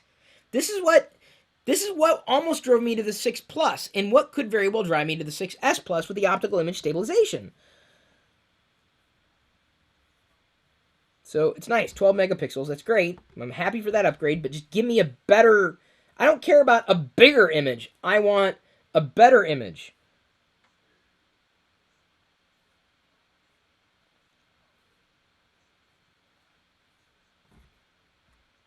Well, because of what they're doing, they're hang on. So the image quality's been good, but I want it to be demonstrably better. Demonstrably.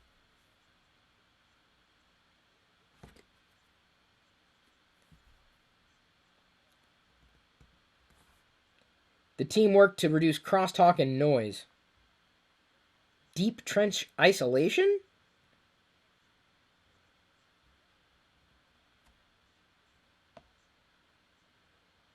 Yeah. Color gets bled between.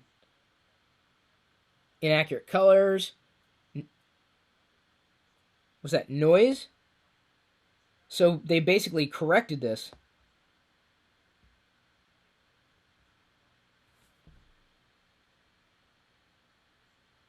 So they're basically reducing crosstalk and noise. Yeah, deep trench isolation. It'll be interesting to see the output of this. Like how it works. Accurate, precise color. Okay. Okay, even better pictures means what? Color, great. What about blur? Blur! Kill blur! I'm done with blur!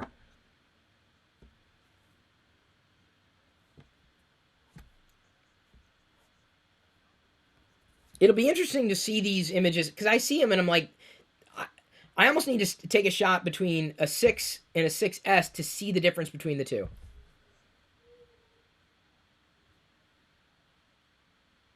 There's no depth of field in the image. He said depth of field was incredible. There was no depth of field.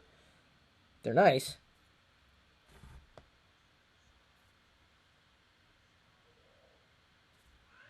No noise. Okay, so they're reducing noise.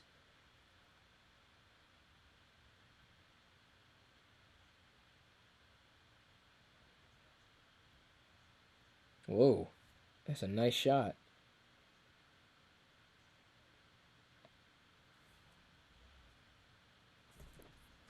Wow. Okay, I mean, they're nice. I mean, they're always nice images. But what's interesting to me, like I said, I'd be interested in trying the 6S against the 6 to see if there's if it does have any degree of noise reduction, especially with certain shots. Natural light and artificial light. No retouched. Yeah, it seems like they've got a nice balance between the two colors there. Yellow light and white light, or natural light, versus fluorescent in the same shot. He's suggesting low noise in the images, specifically with like sky shots. That's fascinating. Yeah, I'd never be able to get these shots. Whoa, 4K video.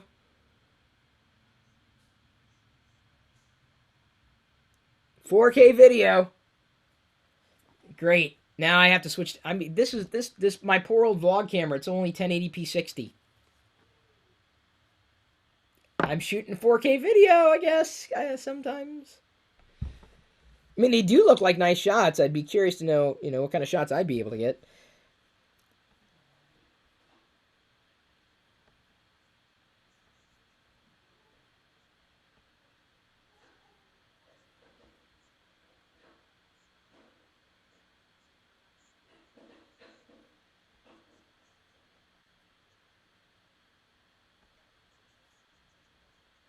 Okay, let's see here. What else we got?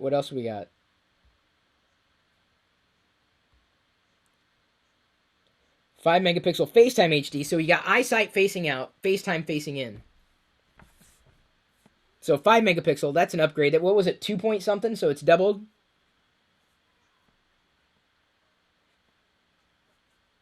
Interesting. What is that? 4K video, 30 frames a second, assumedly. I don't think they can push 4K 60. They're showing 4K video. Yeah, that definitely looks like a 30, not a 60. Maybe even a 24.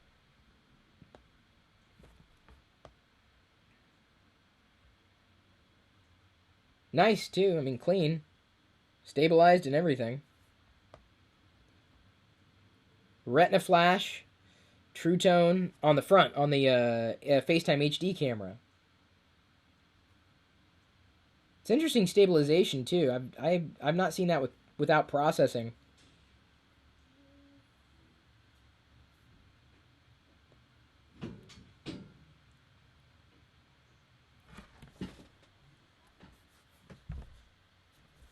Edited in iMovie on the iPhone. So, okay, so they shot and edit 4K on the iPhone.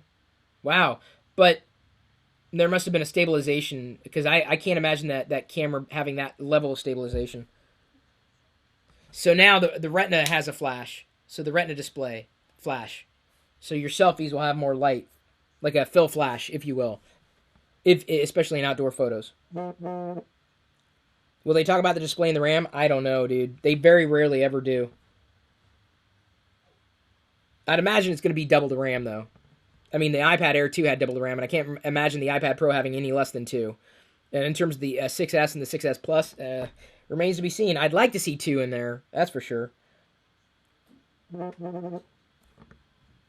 Sorry, it's my phone going off there.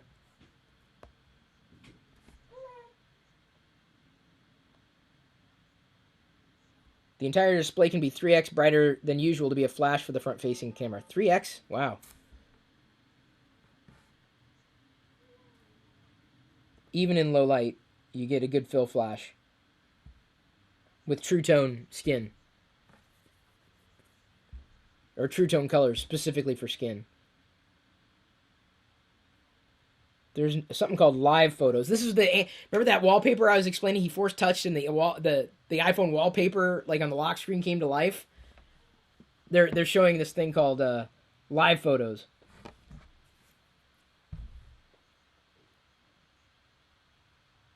Man, the only thing I want, what I would love is OIS and the 6S. That would keep me on the 6S. Everything else, I think, I just want the optical image stabilization, man. So they're like these 3D photos or these live photos are like animated GIFs. They look like animated GIFs.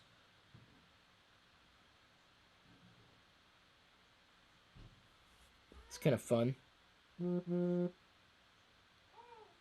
We need a wow counter in the bottom corner of the screen. Someone keep count. Yeah, it's like an animated GIF. A live photo.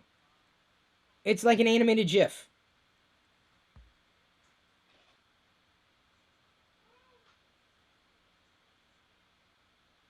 It's an animated GIF. That's what it feels like. 12 megapixel high quality still image extends the captured moment. Efficient frame to frame technology. So it's like it's a video, but it's all photo, no audio. And you force touch it. So it's like photos come to life, so to speak. Those got to be... Oh, they can have sound. They're video, but they're photos. Interesting. What's the frames? Oh, and as you swipe across them, the live photos, they animate initially and then stop as the transition ends. Interesting. Wait a minute. You just take a photo as you always have. Hang on. Oh, the status bar. By default, it's on. So you just take pictures. All your pictures become live photos? That is perfect, especially for the shots of Jedi. But if you can't export as animated GIF, this is such a disappointment.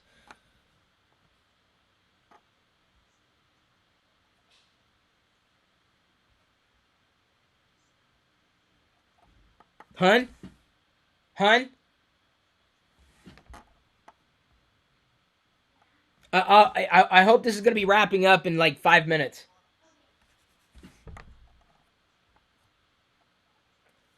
Okay, but can you export as... If you cannot... So you can export them across... I mean, they synchronize across all their platforms, but can you export as animated GIFs?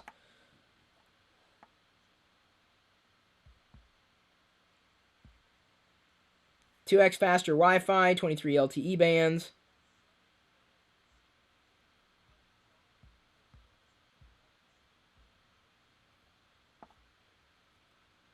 There's a new Apple app for Android to switch to the iPhone.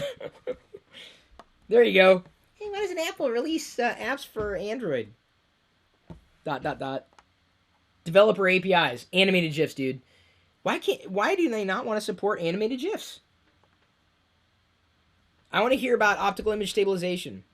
They're not talking about it, which tells me OIS is probably still just going to be for the 6S Plus, which is probably going to move me there. I'm disappointed because I really wanted optical image stabilization in the iPhone 6S design, the form factor. When's iOS 9 coming now?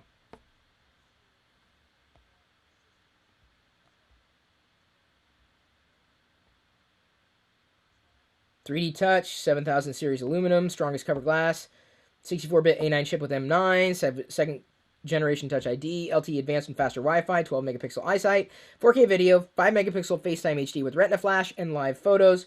This is in the 6 and the 6S Plus. And I don't know if they're going to go into the OIS.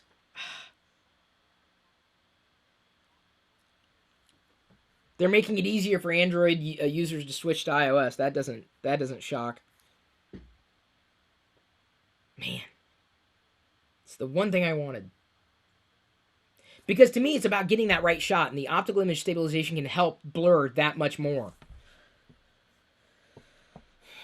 Pricing's probably going to be very similar. Yep. Very similar to existing pricing. $199, 16 gig. Still starting at 16 gig, going to 128.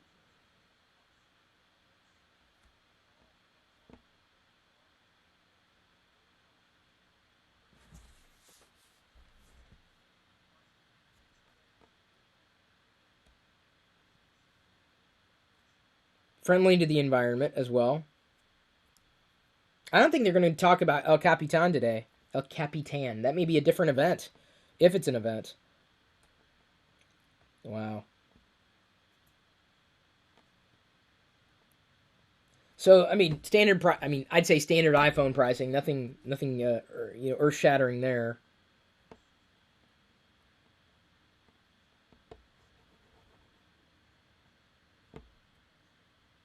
And they're still supporting all the way back to the iPhone 5S.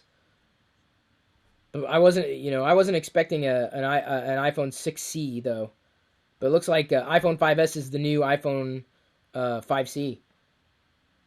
The 5S, I should say. Did I say that? The 5C, wasn't that the color version of the iPhone 5S?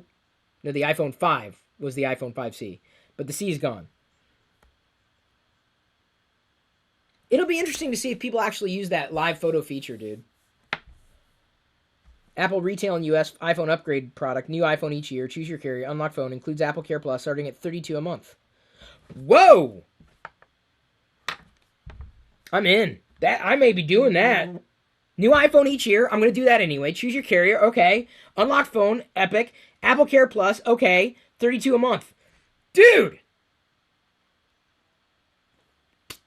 Done! Oh my god! The iPhone upgrade program. I'm in! Annual upgrades for an unlocked phone. 24-month installment plan. But, wow, that's... I'm doing that anyway. Available September 25th. Wow. Because Apple Care Plus, that's the value. Plus, I'm doing this anyway. I mean, if it costs more money, fine. But it's like... This, calculating it in my head outright, that Apple Care Plus is something I've never really had for the iPhone.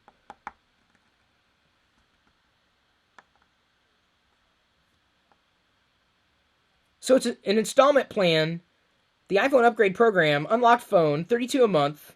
They're starting at $32 a month. Apple Care Plus included. Wow, the iPhone... Because, think about it. I've upgraded every single iPhone. I told you, I'm going to upgrade every single iPhone. This is... To get that, plus Apple Care Plus, oh man. iOS 9 available next week, September 16th. So September 25th, that's when the orders happen. And September 16th is when iOS 9 is available. iCloud storage upgrades. Has that improved? It looks like it has. 200 gig for $299 a month? Wait, no, it's been that, hasn't it? Or it's been right around that. Or has it lowered? Wow. Oh, you can pre-order on September 12th. So, okay, so pre-order start on September 12th. Cool, I'm there, dude. Wow. I'm going to get into that program, dude. So does that mean I order through Apple to get into their new program when I get this new phone? Okay. So they did lower the cost of iCloud storage. Okay, they did.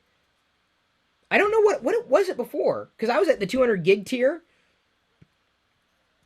But 50 gig at 99 cents a month is great. That's better than what I think Diana's got. I wish it was family enabled.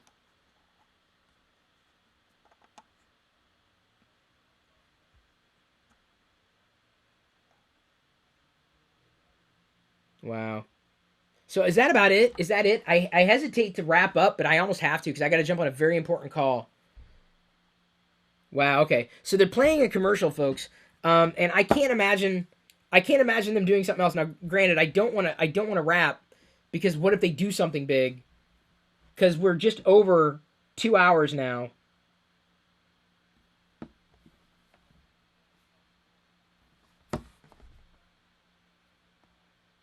Yeah, but I'd still like to. I'd still like to know that they didn't mention optical image stabilization, so I think that that's going to be just on the 6S Plus, which means I'm probably going to be going 6S Plus.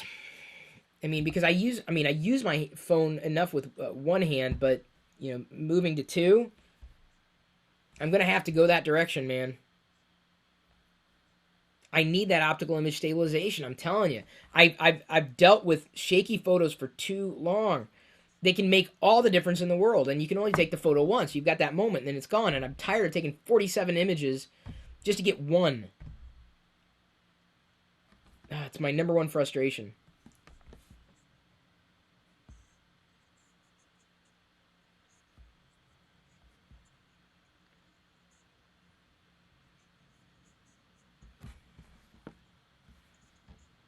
They're showing off the ad, by the way, the new iPhone ad.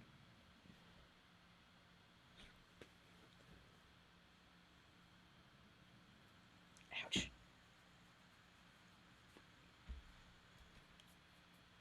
See, people when they take pictures, they hold it with two hands anyway, like to stabilize. So, I guess that's it. Did they? Oh yeah, we got a lot of updates coming down the pike. Boy, I'm really interested in that Apple program because of the Apple Care Plus. That is amazing.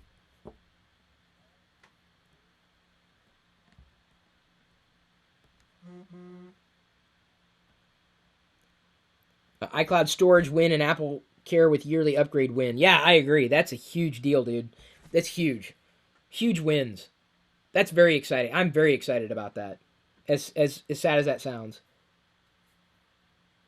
Is that it? Are they just wrapping with a band? If so, I'm just going to let everybody go because I got to move on to a call. Thank you again for liking this video, for becoming a patron because we're doing TLDR every single weekday. Jerry, if you're still there, I want to schedule a geek out. Liz can help figure things out because we've got other people that we want to do and geek outs on a weekly basis. Thank you, everybody, for your support. I'm moving on to a very important call with my wife. I love you. I appreciate you, but at this point, I'm going to leave you to your own devices.